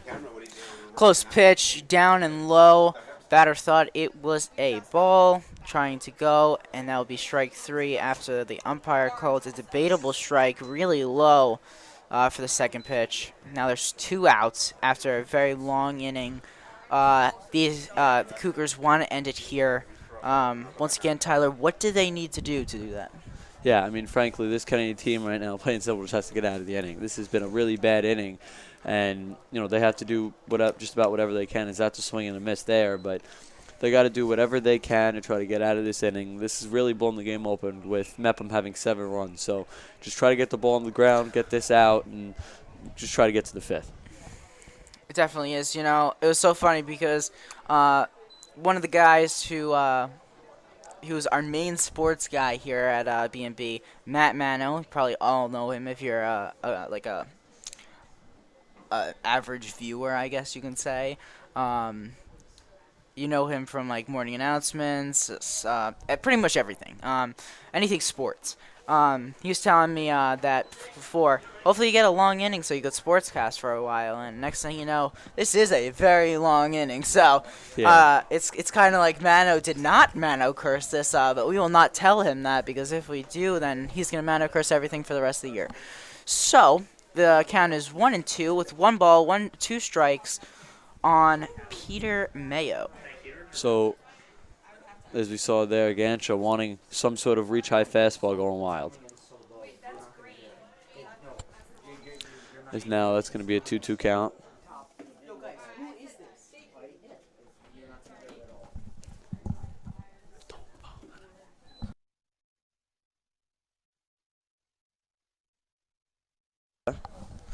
Correction, Bryce Bowers is up to plate as he swings and foul tips that ball back to the netting. There's 2 outs. Count is full. Bryce Bowers up to plate. Now, Bryce is also a pitcher. We saw him warming up before. I personally know him. I don't know if he remembers, but I personally know him from our childhood years, as I did used to go to Dinkelmeyer, moved in 1st grade. So it was nice to see him once again. I saw him before the game. I saw his parents. It was nice to say hello to everyone. It's nice to see everyone at this event, kids, everyone. So it's just nice to see everyone in total, as we have 1 ball, 0 strikes on this at-bat. It's a pop fly, second base, and that ends the inning. A very long inning coming to an end. Tyler, opinions on that inning, and what do you think that they need to do better next inning to succeed in this game? Yeah, frankly, this Cougar team had just absolute everything that could have went wrong. And finally, the pitching wasn't great, but at the end of the day, they got the balls on the ground. That's exactly what they needed to do, but frankly, just the ball kind of got past them a few times, right in the wrong spots. Whenever they had the shift on, the ball would go right down that 3rd baseline. Whenever they had a righty hitter, the ball would go down the left field line. The Pirates did a great job when they did pull it. They pulled that ball very hard. Was able to find those, barely get past the line. They have a few hits that have went very close to foul, ended up not going foul. So, just got to, at this point, play for pride. Try to get a 1 run at a time. Don't really focus on the scoreboard. Get 1 run at a time, and just eventually they'll find a rhythm. Okay, the score is 10-1 in the bottom of the 4th inning. BMB's very own Tom Morrow, sports talk host and sports enthusiast for BMB, comes to on the mound and is pitching for this inning and maybe many more. Yeah, it's always great to see a guy from BMB be able to take the mound, and not just the mound, but the field, any hitting, everything. It's just nice to see the BMB kids while we're sportscasting the event. Just to know them as and mention them on air is pretty cool. As Tom is getting ready to pitch, I mean, he's one of those guys that really has an amazing breaking ball. He's known for his off speed, and then once he can get that fastball down, I mean, he's a guy that's very hard to hit off of. I talked to him personally a few times, and he loves his fastball. He goes to it a lot, and then as soon as you're not expecting it, he'll try to throw something low, something in the dirt even sometimes. And he does an amazing job at getting players to reach. So as long as these Kennedy hitters can kind of step back a little bit here as Goldstein's up to bat, just sit back a little bit. Maybe we'll try to work that count. They might be able to get a few hits off Maher. Scores 10-1 once again. 9-run lead by Mepham as they take the field. Tom Morrow is about to pitch for his 2nd inning now. As we hop into the 2nd part of this inning as we retired the side last out by the Kennedy Cougars. So Tom getting ready to pitch, a guy that didn't have to throw many pitches last inning. That's kind of why he's back, and he had a very solid outing. Now he's looking forward, trying to get that 1-2-3 if he can. So here now, 0-0 count. Sorry, I was just choking. Thank you, Tyler, for relieving me for a second. First pitch is a ball, a little outside, maybe a little far outside, but outside in the end. So second pitch is coming into the plate. Tom's going to have a pitch. So as we just heard from our sports producer, very soon coming up, you're going to have Haley Hepworth, one of our BMB reporters here, talking to Coach Gattuss and Zach Ganka, number 9 here for Kennedy. As we saw, he just had that inning pitching here. Did you guys start that up yet? Tom's third pitch, 3 balls, 0 strikes. 0 strikes here. Score, once again, is 10-1. I think I said it a lot. 4 pitch at bat, a walk. Yeah, Tom there going a lot to his fastball, wasn't really able to locate it. Has sometimes that sort of sidearm release that we see, and sometimes that helps a lot. It's a very hard pitch to see when it's accurate, but sometimes just kind of pulls that pitch a little too hard, and that we saw it a few times, going a little too far outside.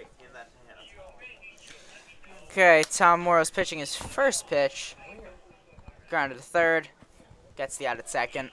Too late to get the out at first, as it was very high, the pitch. Lucky he got this out at second. It's 1 out. Second batter, 1 out. This definitely looks like it's going to be a faster inning than a faster half of an inning than the last inning.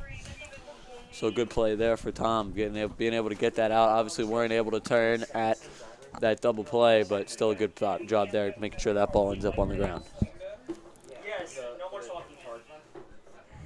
And as 21 steps up to the plate for the Kennedy Cougars. Gianni Pace. They get the out at first. An amazing play there by the catcher, William Neatfield. I mean, just an amazing job realizing that that runner on first took a little too big of a lead and was able to pick him off in an amazing play there. Kieran Kehoe doing a good job. He turned his back a little bit, doing a nice job there on the backhand and getting to the base in time. Lucky you guys see that, man. I was looking at the lineup trying to get the guy's name. And next thing you know, I look up and everyone's cheering, and I'm just like, oh, I missed the party. That's Tom. You know, Tom is very quick. He's on his feet. He's a cat. He's a cat. That's who he is. He's a cat. It is the fourth pitch of the at-bat, and it is 2-2 here. Tom, one of those guys that has to get his fastball going. He struggled a little bit, hooking that pitch a little too much. Oh, drop third strike. Catcher's looking for the ball, and he does not get it in time. TJ Cohen behind the plate. Can't do anything about that. That's no one's fault right there. That is just, that's life. That's life hit hard. That's all I can say. Yeah, dropped third strike and, you know, just kind of lost the ball. Wasn't able to you know, be able to recover it in time. But still, so far, TJ's done a good job, you know, making that appearance here at catcher.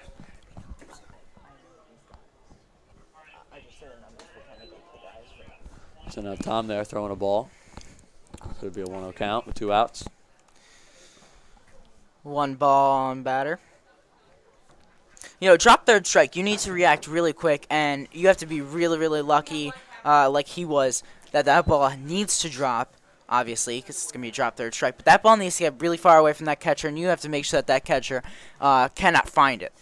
You have to make sure that you take off so fast that he's going to look at you first and not look at the ball, because if he doesn't look at the ball is not going to be in his mind where it went. Whereas if he looks right away to find the ball, the direction will be in his mind. Some catchers take the approach differently, but you, what approach would you take?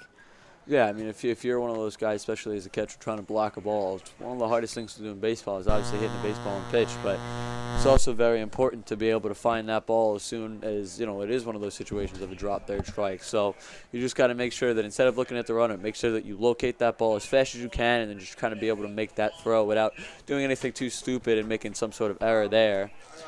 That is going to be strike 3. That's going to get out of the inning. So now 10-1 is your score going into the 5th inning. Nice job, Tom, getting his third. Well, sorry, that was a walkie falling down the stairs. Hey, Mr. Stein. This is the production here at BMB. All friendly stuff here going on. Everyone's having fun, dropping walkie-talkies.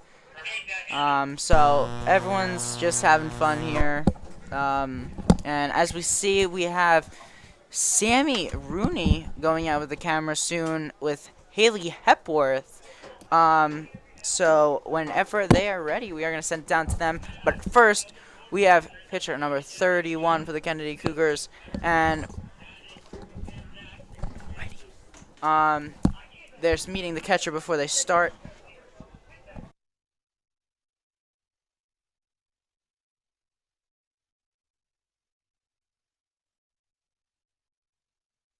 Haley Hepworth of the incoming interview is interviewing Coach Gattuss and number 9 for the Kennedy Cougars, which is, give me a minute here, Zach Gonka. Got here a few seconds ago. Now with Jake Mano. It's nice to see you, fellow classmate.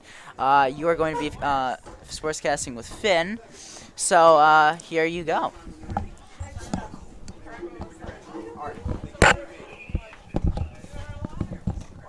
Hello, and we are back.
All right. Hello, everyone. My name is Finnegan Corcoran-Doolin. I am with Jake Mano, and we are back here, and we have, I think, another pitcher, Josh Blum, who is an infielder, and obviously he also plays pitcher. So here we are, ready. And Jake, how are you doing up to yet?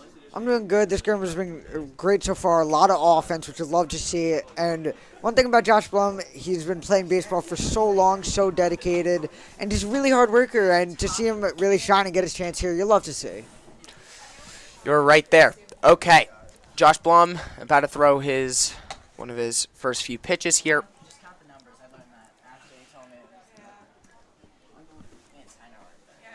And that is a strike. A little bit outside there. Umpire called it, I think, Asta, that is. He just wasn't as aggressive as the coaches might have wanted him to be, and just couldn't get that there.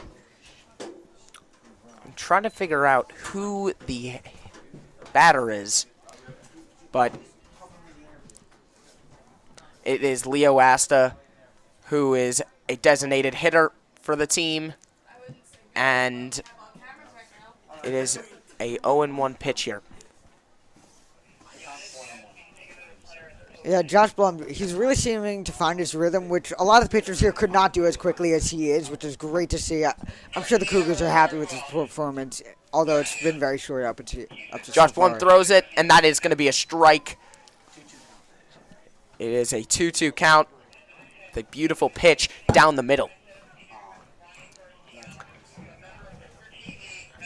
Here's Josh Blum getting ready for his 5th pitch here. On a 2-2 count, and it is a foul ball. Asta here really seeming to get aggressive, which is great. He's trying to get a hit here, trying to start off the inning great, and Josh Blum is completely settling and he's pitching great up into the end. Leo Asta wants to make this one a good one, as Mepham are winning 10-1. Leo Asta throws it, and this one is a pop. Not an out. Oh, it's going to be a foul ball. Almost an out by the catcher there. Oh, so close. From Corey Falk. Yeah, Falk, he was really hustling, which you love to see. I mean, he almost got there, almost got the slide. He just was a little bit off. I don't know. 2-2 count. We'll see what happens here. Okay. So, here we go again. As Josh Blum is looking for a strikeout here. Still on the 2-2 count. Blum. And now it will be a 3-2 count, as that one was a ball a little high there, right? Right, Jake? Yep. Hey, the clutch moments, 3-2 count. Here's where hitters were made. This is really where you see how aggressive Leo Asta can be at the plate. And that will be a walk. So, again, Leo Asta really finding it out there, really not struggling with, like the vision of play there. And he will take a walk. And we have a guy on first base here for Mepham. Yeah, beautiful plate vision there. You can really see him settling into it's really his box when he's up there, and that's what you love to see. And a ball thrown to first base, as Josh Blum saw a little movement there from Leo Asta, maybe trying to steal a base there, but Leo Asta will be safe. And again, Josh Blum looking. Leo Asta, oh, there you go. A hit here, and oh! And that was a drop. Good hit by Coney. Hey, he really squared up the ball, which is great. Rowe was not able to hold on to it. But, hey, first and second to start off the inning, you really could not be in a better place here for Mepham. Okay. So, I believe this is TJ Cohen, I believe, yeah, who's about to step up here. Thomas Cohen.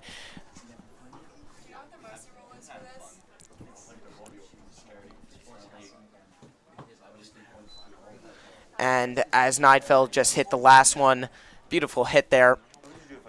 The first one will be a ball. And Blum is looking for a strike here. We have 0 outs this inning up to yet. There's been a few drops here. Right, Jake? And that one, again, whoa. Going to the fans. And there you go. Up and over. In the crowd. Yeah, Thomas Coyne is up here. Looking for his first hit. He plays catcher, obviously. He is the second catcher for the team. Played really well last inning. Yeah. This is surprising me so far. I mean, Blum has really been settling in. It's really looked like his mound up there. But Mepham's been hitting him really well, and they're continuing to be aggressive as they have been all game, shown by their 10 runs. Oh, wow. Up the middle. Getting there, and that will be a double out. Wow. Unreal from Kennedy there. It goes right to second base, unfortunately for Thomas Coyne, and then right to first base to get Coyne officially out. I mean, look at the awareness there from Bradley Rowe. He got the ball, stepped on second, and threw it straight to Dante at first. What awareness and what a play by the Cougars. Okay. Here we go again. Blum is looking to switch sides here, as that is a strike. A beautiful pitch down the middle, going right down. And wow, that was a great pitch on the lower center.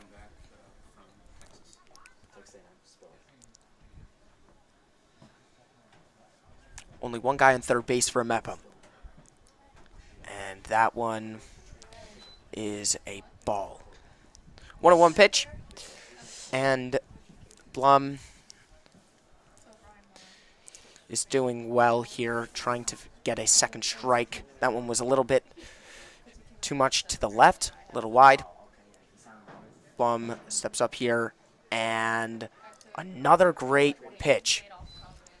One thing you've seen here from Blum is he's really been mixing up his pitches. I mean, for strike one, you saw him go with a little bit of splitter, a little bit of off speed, and here he just blew by a fastball, which is a great call here by the catcher. Josh Blum has been really settling in. He's really felt like it's his zone. He's found his rhythm really fast, which is great. And you were right there. And again, it was the same pitch we just saw 2 pitches ago. Basically the same. I think that's his splitter there. He loves the off speed. He loves like the crazy curves. I know that about him, so he's going to keep experimenting with him. Yeah. So, it is a 2-2 count here. As the last one was a ball going, again, what you just said. It took a curve right to the left. This one will be, I believe, a ball. Yeah, that is a ball. 3-2 pitch. And here we go, Jake. So this is a big time for the pitcher here. Blum has a very wide bag of pitches, which you don't usually see at the high school level. He has a curve that he just threw. He's thrown some splitters and fastball. That's going to be tipped here. Yeah.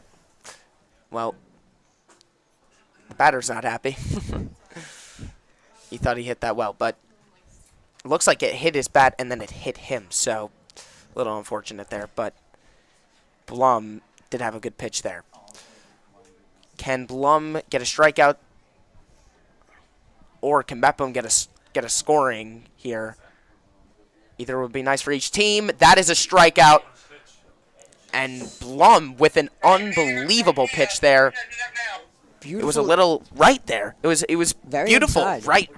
right inside there, just a strike. Beautiful inside corner, and that's where he likes him. That's especially a pitcher's place.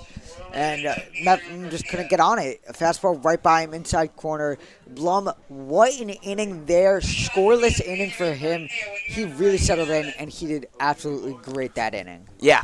Jake, I totally agree with you. Josh Blum, that was an unbelievable... Josh Blum had an unbelievable inning there from him. And...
Okay, so we are back here.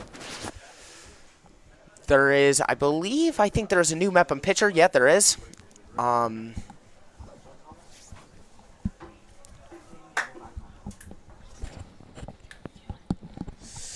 We got another pitching change here from Mepham. Mepham seems to be experimenting with so many guys in the bullpen. It's really, obviously, this is just a scrimmage game. They're playing aggressive. They're playing very experimental here. I think that's a good way to put it. They're trying out new pitchers, they're trying out new guys, and they're trying out new strategies to see what will work for this game. Exactly. Jake, you are right. And again, as this game is, basically over in scoring, it's all for fun at the end of the day. It's a charity game, but Mepham did have a 7-run inning. So there you go. Kyle knows here. He's gonna try to get his turn. I mean, it's going to be hard to follow up what Heller and Morrow did, but I think he can do it. I mean, Kyle Knowles definitely one of their more skilled players. He's one of the few primary pitchers, which is going to be fun. I think he's going to do really well here. What about you, Finn? Yeah. Well, junior Kyle Knowles has a really good pitch on him. Again, we will see what happens here. As number 24 for Kennedy is up, Alex Goldstein. He plays infield. He's one of their only sophomores, actually. A little bit closer to the plate, a little bit aggressive, as they're going to be called strike one outside. Beautiful, beautiful strike there, right in the left bottom corner. And Kyle Knowles is looking for strike two. And it will be strike two. What a start here from Knowles. I mean, you can see Goldstein completely, closer to the plate, trying to get in Knowles' head, and Knowles is completely staying with it. Some may say he's got ice. I know that's what's been going around. Knowles completely not phased, completely throwing at him, and he's completely testing Alex Goldstein. As that was a ball there. So we are on a 2-1 pitch here. I meant a 1-2 pitch. And Knowles for trying to get a strikeout here. Will it be strike three? Oh, that's a hit. And here we go. Goldstein racing to the plate, and there was a little error there from Timmy Burns, but it was an out. Wow. Jake, that was close to an error. It was close to an error. Burns, way to stay with it. He really... the awareness of just after dropping the ball, the way to pick it up, the way to just flip it over to Kehoe. What a play, really. That's all you can really say there. 20, Nick Rinaldi. As here comes Nick Rinaldi. Rinaldi plays outfield, and he can pitch. So there you go. And Rinaldi hits it right to the pitcher of Kyle Knowles. And once again, that goes to Kieran Kehoe, and we have a second out for Kennedy of the inning. And wow.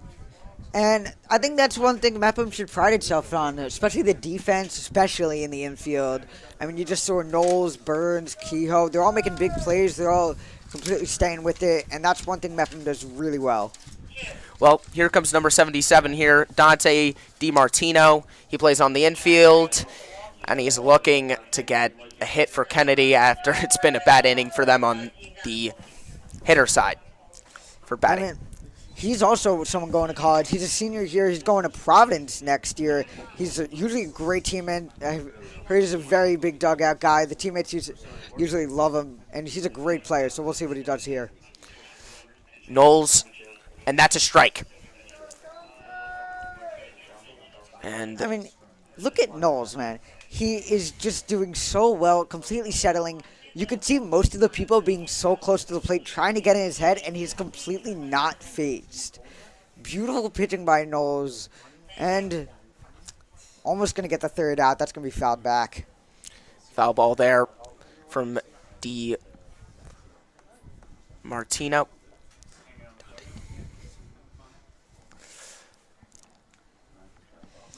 And Dante Di Martino still trying to maybe get a hit here. Knowles go up. And that looks like it will be a ball after it was just way too wide to the left. Knowles, he's going to try to get one more strike here. Maybe off speed, maybe fastball. I don't know. He's really going to try to mix it up here, try to end the inning strong. Have actually a no-hit inning, which would be something very special to hear from him. Would be. Knowles, and what a hit from Di Martino to left field. And that's gonna be it is a foul. It is caught. As the inning will be over. And there we go. So what an inning here. And 10-1 at the end of the inning.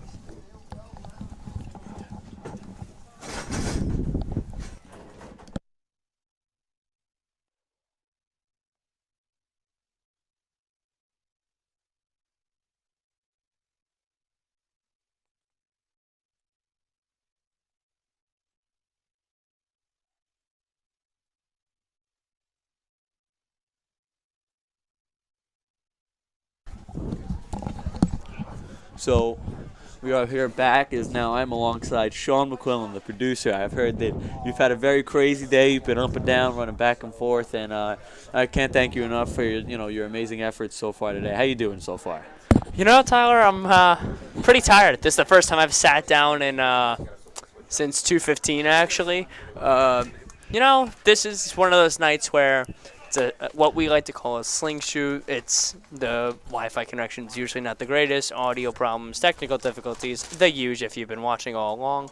But you know what? This is one of those fun nights. It's Friday Night Lights. I always picture something like this, almost like when I was watching Field of Dreams with my dad or something like that. Just something under the lights, cool baseball. This is what baseball and Mepham sports and BMCHSD sports really is.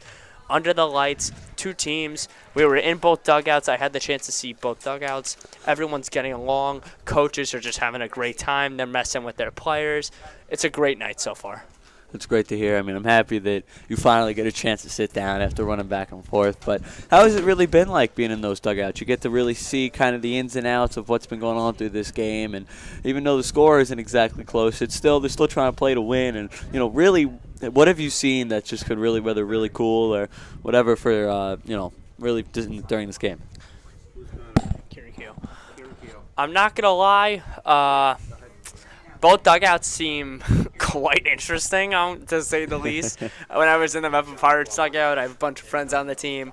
All of them were going crazy after even a ground out and just yelling at their players. And Kieran Keogh there grounds out the first.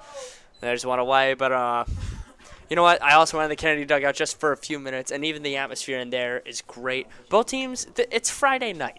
What type of baseball game would you not want to play on a college field under the lights on a Friday night? Like, that's ridiculous. And I can also officially say, for the baseball team at Mepham, might be the best dugout. Might be the best huddle, sideline dugout, whatever you may call it. The atmosphere in there is unmatched. Yeah, I mean, you said it yourself. Obviously, both teams playing for a great cause, trying to support the veterans, and that's just a great part about this game. Even though it's obviously an amazing game to really just play. It's a Friday night. You want to have fun, play with your teammates. It's also supporting a great cause, so that's something that we really like to see here at BMB. Of course, the reason it's basically the reason why we're all here. The game is basically raising money and awareness for veterans who are in need of services. And it's for Hope for the Warriors. They provide services to help our veterans. And to me, and I know a bunch of people on the team and everybody in the crowd, it means a lot to us, with all the donations coming through for our veterans. I mean, first thing I saw when I walked in was one of my friend's moms was setting up a table, and the first thing that happened was a JFK coach comes in and drops a $100 bill right in the jar. That's what I love to see at these sort of events, It's not a big game. We knew coming into this game what an outcome may look like. There's a Conference A1 team and a Conference A2 team, and that doesn't sound like a big difference. Trust me, it is, as you can look at the scoreboard. But we knew this was just going to be for fun and games, raise great money. A bunch of people came out and are battling the horrible cold weather in April. By the way, May is in 2 days. And you know what? Honestly, it's a great atmosphere. I love every part of this night. And from PA announcing and introducing the rosters to now producing and sportscasting, all of it, it's been something. Yeah, so here with 2 outs. I also got another question for you, Q. As you just said, you on a different type of mic today. How was that, introducing the lineup? You had the whole speech in the start of the game. How would you say that experience was? In one word, I'm trying to think of something different than stressful.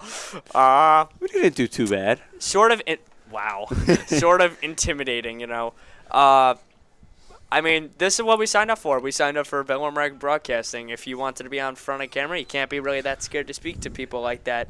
And, it's a big difference when you're talking, whether it's in front of 10 viewers, a crowd maybe with 50 people, but your friends are all here and such, family are watching. And then there's the morning announcements we have, which is every Friday morning where you can see me, Haley, and the rest of the crew, the award-winning. And it's just such a big difference. I can't really describe it. So it's so stressful, like goosebumps everywhere feeling. Yeah, so I'm definitely happy. I feel like that even though you've kind of been really stressed out, I feel like you've had you've done just about really everything today. Thank you, therapist Steinberg. Yeah, I got you. Anytime. Really, there hasn't been a job that you haven't covered, and not only have you covered almost every job, you also had an opportunity to be in the dugouts. I mean, frankly, what have you not done so far today? Play on the field. I mean, hey, we can make that happen. I'm sure. We cannot make that happen. I'm sure we could talk to Coach Passman. Trust we me, could work something out. the baseball career ended at the age of 13. And maybe that 13-year-old was a baller. Maybe I don't. Tyler, you know. trust me, it was a wise decision. Shout out, Dad. But honestly, I can't think. There's not enough in the world to thank everybody who came out for a struggling just live stream like this. Everybody on the BMB crew tonight, I will give a hug to after we are done recording. You can pay me money if you want. Of course, I will not. I don't pay you. This is a school program.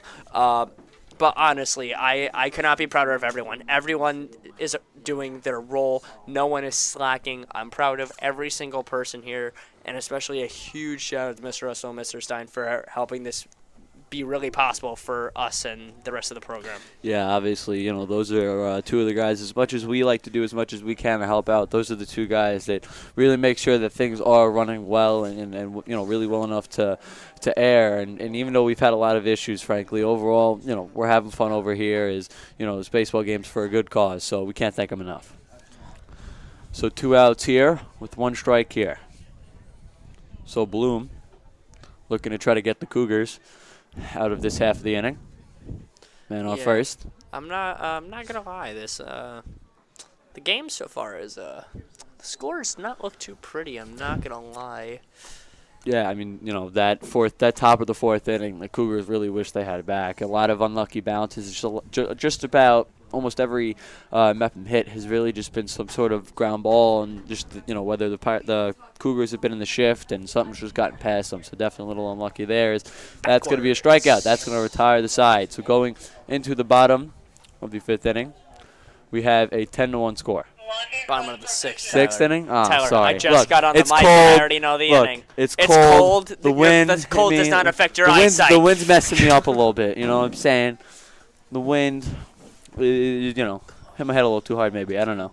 Should get that checked out.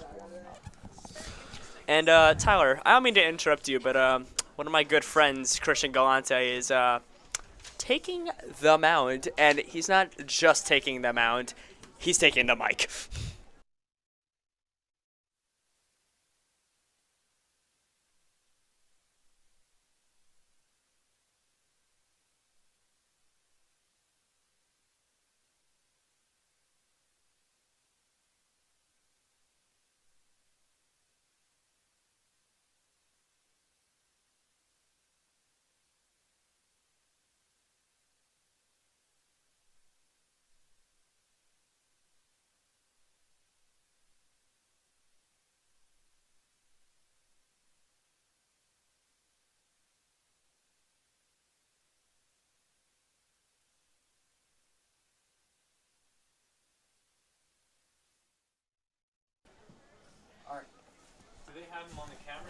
So as we are back from that, and I really think that really cool that we had being, having the ability to mic up these players during these games and hear their thoughts mid-game, because frankly, those when the emotions are really the most true, frankly, and it's really good to see some of these players finally be able to get on that mic and really just kind of tell you guys, the viewers at home, how they feel.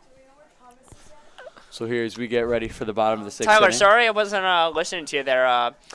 To what Matt Mano was talking about earlier with the NFL draft, our leader of the Bellmore-Merrick Broadcasting Club, Mr. Stein, is a ginormous Buffalo Bills fan. And if you're watching the NFL draft and us at the same time, which I know all million of you are right now, I don't know what's going on.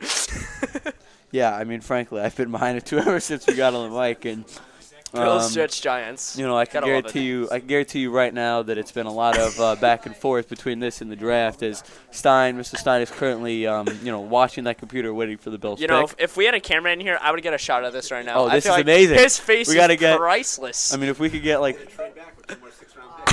trade back. I mean, this is exactly what the Bills need. They're looking for as many 7th-round draft picks as they can to keep moving back, frankly, because that's what they need. And looks like Christian Galante is all set up to start this inning here, and should be a fun bottom of the sixth. You know, growing up, actually, me and Christian would play in Little League all the time, and we always had funny matchups whenever he would pitch against me. And Really?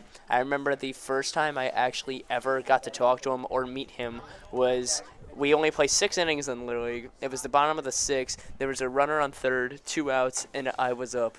And Christian Galante and I were going back and forth. I fouled off 8 pitches, and then Christian had a beautiful pitch and made me ground out to second to end the game. And then after the game, I said, good pitch. And then from there, me and Christian became good friends. And now we fool around in history every day. So I got a serious question. So remember how you just said earlier how you you kind of quit at 13. What went wrong exactly that you ended up not playing to high school? You know, Tyler, everyone's gonna hang up their cleats at some point. I mean, Babe Ruth hung up his cleats at some point, so that's saying something. Yeah, but he's also The considered greats. one of the goats of baseball. Yeah, You know, what does one of that the mean for faces. me? Like, you never got to see me play growing up, did you? Exactly. That would have been a beautiful play. Because you didn't end up playing too much longer. You know what I'm saying? I just really want to know. I really want to know what went wrong. Can you just give us a quick process of really why you ended up quitting? So Like, growing what was the batting up, average? So you don't want to know. So growing up, baseball was my go-to sport, favorite sport, loved it, and it was my life. You became a Pirates fan, which is weird. Big Pirates and Mets fan. Feel bad Growing for you up, with that part. let's go Mets.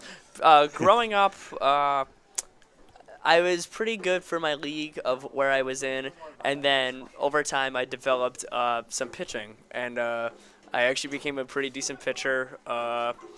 I was not a one-season wonder, okay? Stop shaking your head, little mano. I was not a one-season wonder. It lasted 3 seasons, actually. So you were semi-decent for 3 seasons? It was 3 seasons of Randy Johnson-looking All right, type let's pitching. calm down with the Randy Johnson. I Okay, mean, fine. Nolan Ryan. Yeah, Randy Johnson played till he was like, all right, 43. So, all right, yeah. I'll give you a name. You gave up at 13. More like, I don't know. I would say more of a Jerry Familia type. You know, a guy That's that had too a few generous. decent No, years. no. That's so too Randy generous. Johnson wasn't generous? You know, let's see if anyone knows this. If you know who I threw like? An old Dodgers pitcher named Fernando Valenza. If Wow, you know that's- who he is, I will find you and I'll give you $1 because that guy threw the slowest pitches in the world, and that was pretty much me. But we were both really accurate, so I'll put that in. I was going for the more Bartolo Colon type player. Okay, kid. You know what I'm No saying? one- That's the guy that came to mind for me when you talked about pitching. But You don't compare gods or legends. I mean, hey, yeah, no, Bartolo Colon, one of the I would say best pitchers in Mets history, no matter what the stats say, frankly. But Wait, I'm checking what's in your Gatorade. Hold on. Nope, it's normal. that's not All even right. my Gatorade. No. I don't care what you say. Obviously, Tom Seaver is the best Mets pitcher of all time. Now you have 2 outs, but Is he though? I mean, gotta say so. I there's mean, a there's pretty a good pitcher. statue in front of City Field for a reason. There's a pretty good pitcher named Jacob deGrom right now. Yeah, but I mean, he's got to stay healthy. You know what I'm saying? Seaver has painted the way James, for come the here. pitchers to come. I don't really care. Who? Nolan Ryan. He was on the 1969 World Series team. And for those of you who thinks Matt Mano knows more sports than James Bickham, you are wrong. absolutely wrong. You are incorrect. You are James horrendously Bickham- wrong. James Bickham, the guy that really helps us out Like, just about imagine- everything technical, is a genius. I could so. never. I could literally never imagine. So as we see here, 2 outs. You know what, Bickham? Foul Next back. inning, me and you are on the broadcast. You got that? We'll fill in the fans with some sports knowledge. Even though Tyler's done a pretty good job, not gonna lie. But he didn't know my guest pitcher I gave him, so I'm kind of offended. Well, I mean, you also quit at 13 playing baseball. It would have been a lot of fun to say, Sean McQuillan up to the mound. What position you pitched? You just pitched? You know what, Tyler? You just- Enough. What? Were you even good at baseball growing up? Look, I mean, back in the day, Back in what day? Back in my heyday, you know what I'm saying? There were a span of a few years where I was one of the best wiffle ball players there were. I mean, I had a nasty 12-6 curveball. My 12-6 was absolutely nasty. It was dirt. Okay, wait. Now I have a question because this relates to a lot of wiffle ball players. Actually, if you ever watch on other internet sources like YouTube and TikTok, there are these things where people will just throw a wiffle ball and it will move a certain direction. Did you actually know how to throw a curveball, or did you just throw the ball and pray to hope? I tell you right now, I was a very good pitcher at the hitting side. I was a decent hitter. I was always known because of the fact that I was a lefty, and for some reason I was just good at throwing a wiffle ball. Whether it was luck or skill, I'm going to say it was skill. I'll go or. But I'll go the middle. either or. Mid. Yeah. Sure. But I mean, the ERA was very pretty back. Wait, Christian's got a 1-2 count. Did he go? They're going to say no. So not being able to get the strikeout is you just went on about how he did a great job getting, what was it again, a ground ball on you? A ground ball? No, he was pitching, and I grounded out to second base with a runner on second and third. They were up by 1. If I got a single, our guy on second was like the fastest guy in the league, and we easily would have won. Like we were 12. And is that when you quit? What? Is that when you quit? No, I quit 2 years later. Oh, so my last. So good, actually, good. Not to brag, my last game was the championship game where I made a game-saving play. I actually robbed a home run. Oh, did you now? Yeah, shout out to some of the guys on the Mepham baseball team. I actually thought I had no shot in catching that ball because you're absolutely right. I closed my eyes, but so you were gonna hit in the wall. No, I am being serious about it. I'm not making this up. It was left field at Gunther Field, Jacob Gunther Field. And Christian Galante just had the most gorgeous pitching I've ever seen. Shout out to him. Mr. Shin, you should give him a homework pass. But, yeah, you know what? I don't really know, man. I don't know what went wrong. Maybe it was I should have gone Tommy John, even though I never got Tommy John. Was the swing good? What? Was there a good swing? My career life batting average. Well, no, my batting hitting for at-bat ratio was probably like I played from 4 to like 13, so 9 years. I probably in-game got probably like, I don't know, I wasn't a good hitter. I only pitched. Probably like 30 hits. 30 hits really out of 9 years. 9 years. You had 30 hits. Yep. Best hit ever was actually a triple. You had a triple? Yeah. No. My bad. My bad. When I was 4 years old, I had an inside the park home run at T-ball. I had an inside the park home run. T-ball. Probably started Hannah Broxmeyer too, right? Did you have an inside the park home run when you were 4 years old in Little League? Possibly. No, not possibly. She did. You know what? Hannah Broxmeyer equals Barry Bonds. You know what? Get off the mic. Give it to James Bickham. Let's go. So Bickham, get here. Before I, hand off the mic, I just want to say you are one of the worst Little League players I've ever heard of, and go get a camera. Yeah. Go get a camera. Go get a camera. Now we're actually joined by some true talent. James Bickham from college pre-calc class. Welcome. Thank you, Sean McCohen from college pre-calc class. That was a great intro. And so, Q, this is a beautiful game that we've been having today. Now, the gorgeous. Pirates are leading 10-1 in the bottom of the seventh, in the top of the seventh. Now, we're nearing towards the end of this beautiful charity game, aren't we, Q? I wouldn't call it beautiful, but you know what? I call it something to remember. No, anything for charity is beautiful, Q. You know what? You're right. It's wonderful. If you described it in that way, it would have been better. But you know what? Absolutely right. 100%. Tom Morrow's favorite word. Absolutely. If you ever go back on the BMB YouTube channel, you watch one of the playoff games, Tom Morrow said the word absolutely 48 times. Yeah, and yours is definitely. Definitely, bro. But you know what? Obviously, we've had a lot of donations tonight, which is fantastic. Tyler Steinberg did not go get a camera yet, and that is his calling to go get a camera now. Yes, I do. I would be the best cameraman ever. I would have a job at SUNY. Go prove it. I'll point it out. That's a far walk. Go upstairs. That's a far walk. 1-0 count Let's see your camera to work. Bryce Bowers here. Bryce Bowers, one of the great pieces to such a young team. And that will be just outside the plate for 2-0. Bryce Bowers has had a good day today. He's had a great day. Everybody on this roster's had a great day. You got that? Yeah. He's had at least one run. Everyone. Maybe two. I forget now. From Sebastian Alvarez, his brother being the bat boy, to Max Stein being the motivational speaker we all know and love. And you know what? To everybody in the dugout, to Coach Passman, you know what? Even the umpires, everyone's done great today. Yes. And that was a beautiful strike two call, right? Oh, ball? Strike. They called a strike. So 2-2 now. That was a beautiful call by the ump. talking about how great of a job he's doing. Is your word now going to be beautiful? You've said the And word here's the beautiful. Get pitch. him out. That is ball 3. 3-2 count. Am I allowed to get him a headset? Yeah, I'm getting one. Perfect. Well, you know what?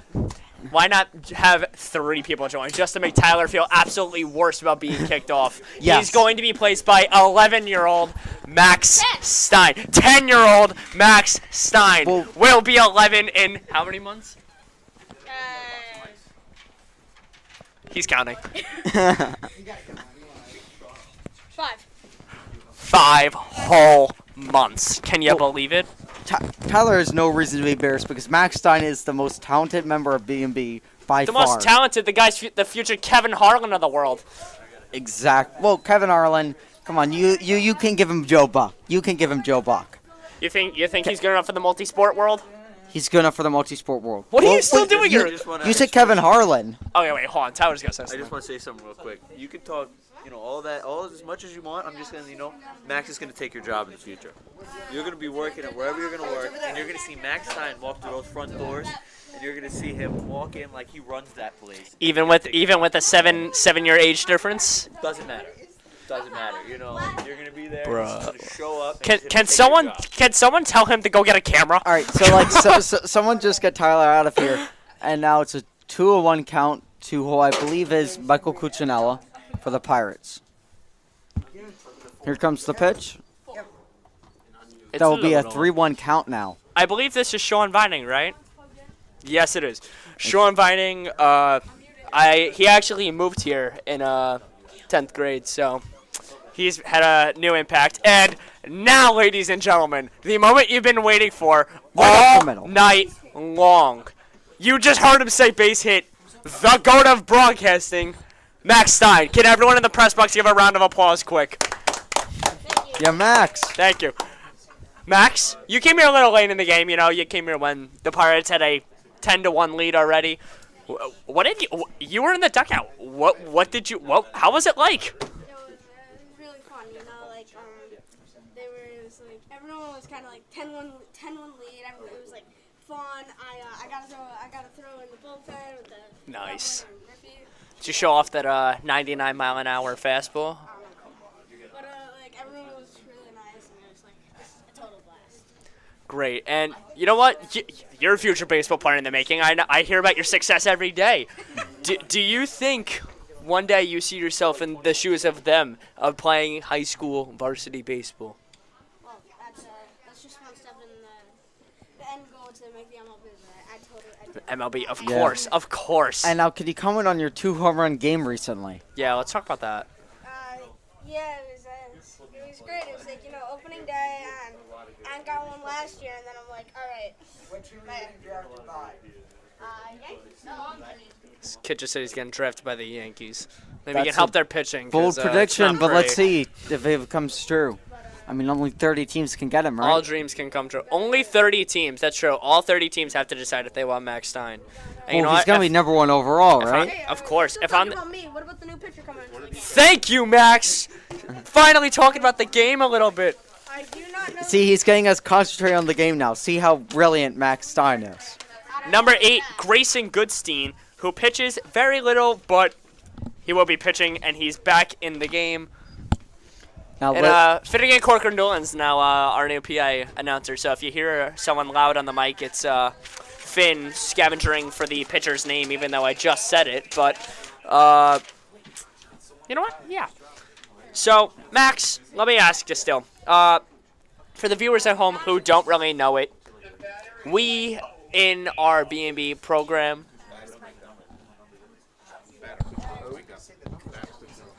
you know what? I'm going to ask you after we hear what our fellow baseball player, Michael Cuccinella, has to say at bat.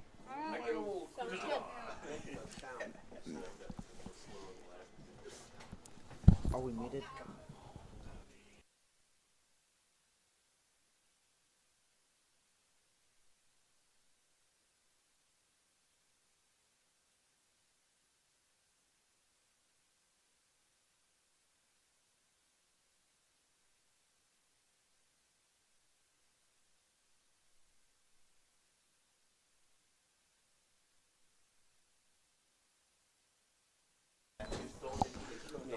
All right, we are back. Sorry for the audio problems. It's been story of the night. So, Max, you know what? Let's look at something fun. BMB Fantasy Baseball. Now, for those who don't know, we have started a tradition over the year now, and I've taken lead as a commissioner in this.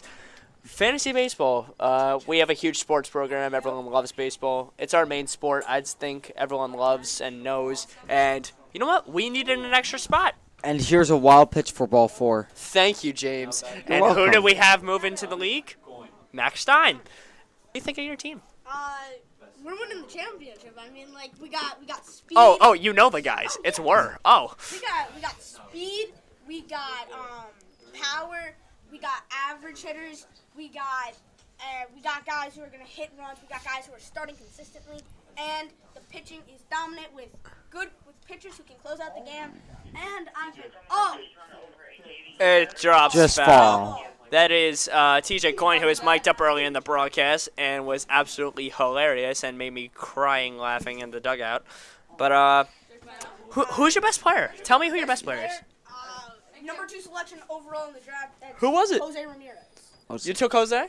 Easily. And who's your ace? Ace? That's gotta be probably Giolito.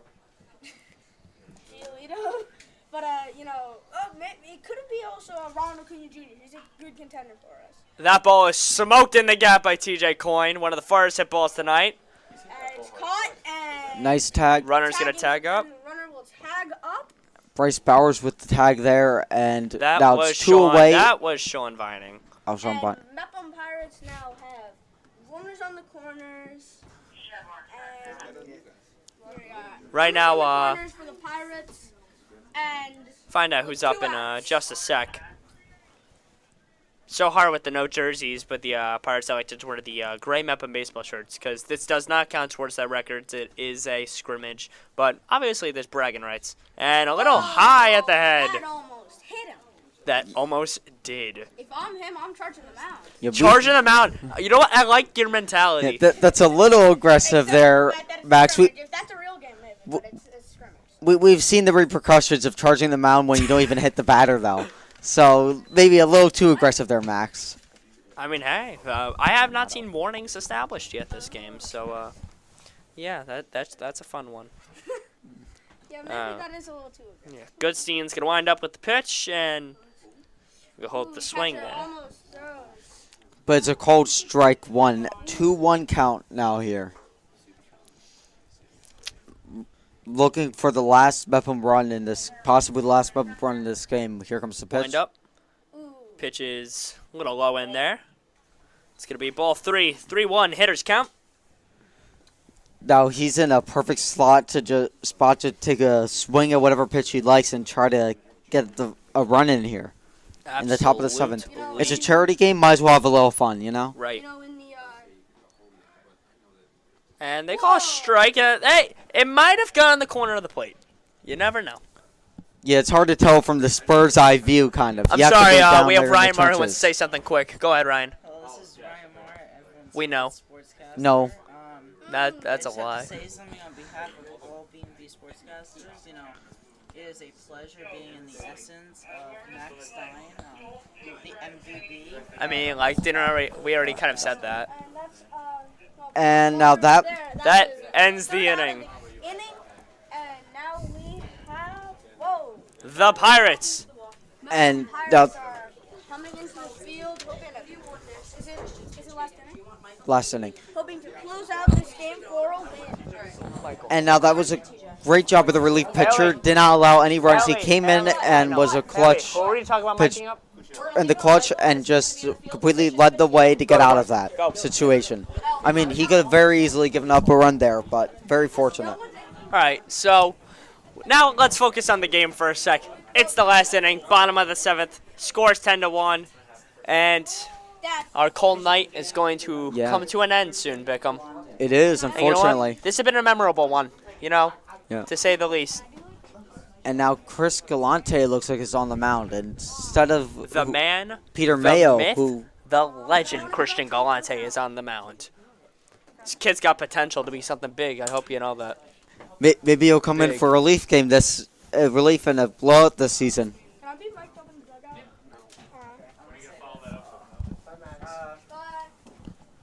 And I believe Jake Mano is going to take over from Max Stein. And Jake, how have you been, man? I've been great. How are you, Been better. So now Jake Mano has been watching the draft closely while we've been on the air doing the baseball game. So Jake, what's exactly going on during the NFL draft? Honestly, I think this has been a crazy draft. For me, Nakobe Dean falling, already still not picked as of filming this. Hey, my rule is if someone's always falling like that, you know there's something wrong. I honestly don't think that's true. Well, No, a lot of cases. Go back a few years ago, the Denzel Mims pick, he was projected to be the 10th overall pick. He ended up being a third-round pick. Now he is no longer on the NFL team. What about JFK? About Josh who? Rosen. Who? Who? Linebacker, Browns. No, he's not. Jeremiah. He's on a roster, but he's not exactly like a star player. Like Josh Rosen fell back a few years back, and look at him. He's barely in the NFL. You know, it's just not a very good thing to see because the teams know more than we do as the viewers. Yeah. You know what, Jake? I want to ask one more person before we will sign off by the end of the night about what tonight has really been. So do you mind giving the headset to the person on your right, Hannah Broxmeyer, please? As 2-1 count here in the top of the 7th. Hannah, welcome to the broadcast. Thank you. So I wanted to ask, how stressful has your night been too? Well, my job switched a bunch of times throughout the night. Yup. So is everyone's. Like We're switching around tonight, it seems. But is it by design or by accident? Who knows? Both. I started off the game on the tower cam, making sure no balls are coming towards the camera. Of course. So I was gonna make sure it didn't hit the camera. Gotta protect those bad boys. Always gotta protect those bad boys.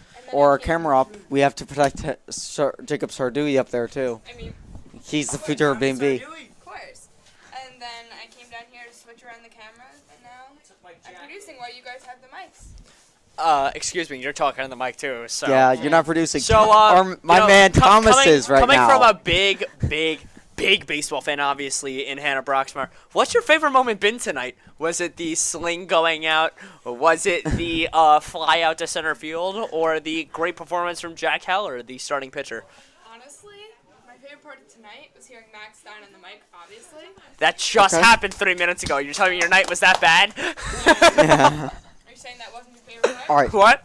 Are you saying that wasn't your favorite You know, part? I've had a plethora of favorite parts.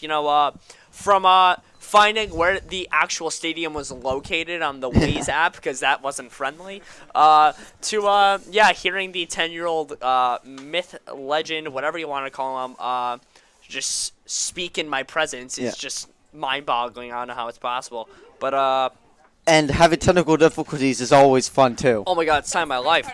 Yeah. So you know what? Tonight's been a nice experience. It's given us something to look towards for the future if we ever do something like this ever again. We know what to expect now. Is it the prettiest of nights? Absolutely not. And Christian Galante is going to get another strikeout there for the first of possible, the last time we say 1 out in the baseball game here. Yeah. But, I kind of got you on the headset for another reason. I just wanted to say thank you very much to you and James Bickham for being ginormous parts of my night. You two helped me out tremendously, and I just want, if anyone's watching right now, I want them to know that this was not just me and the rest of the B&B crew. This is me, Hannah Broxmeyer, James Bickham, and the rest of the B&B crew. So I applaud you for that. Thank you very much for making this night possible. I cannot thank you both enough. Thank you very much, Coop. Ah, shucks. Shiver me timbers. 1-1 count. Thank you very much. Just nights like these are ones we'll remember for a while. And obviously, we're going to be seniors next year. This is the last. Next year, maybe we have one more event sort of like this where we're at a college or somewhere like Hofstra doing a game. Who knows? Maybe Varsity Media loses all their cameras and we cover the Hofstra football games. Who knows? Yeah. But Let's obviously hope that doesn't happen.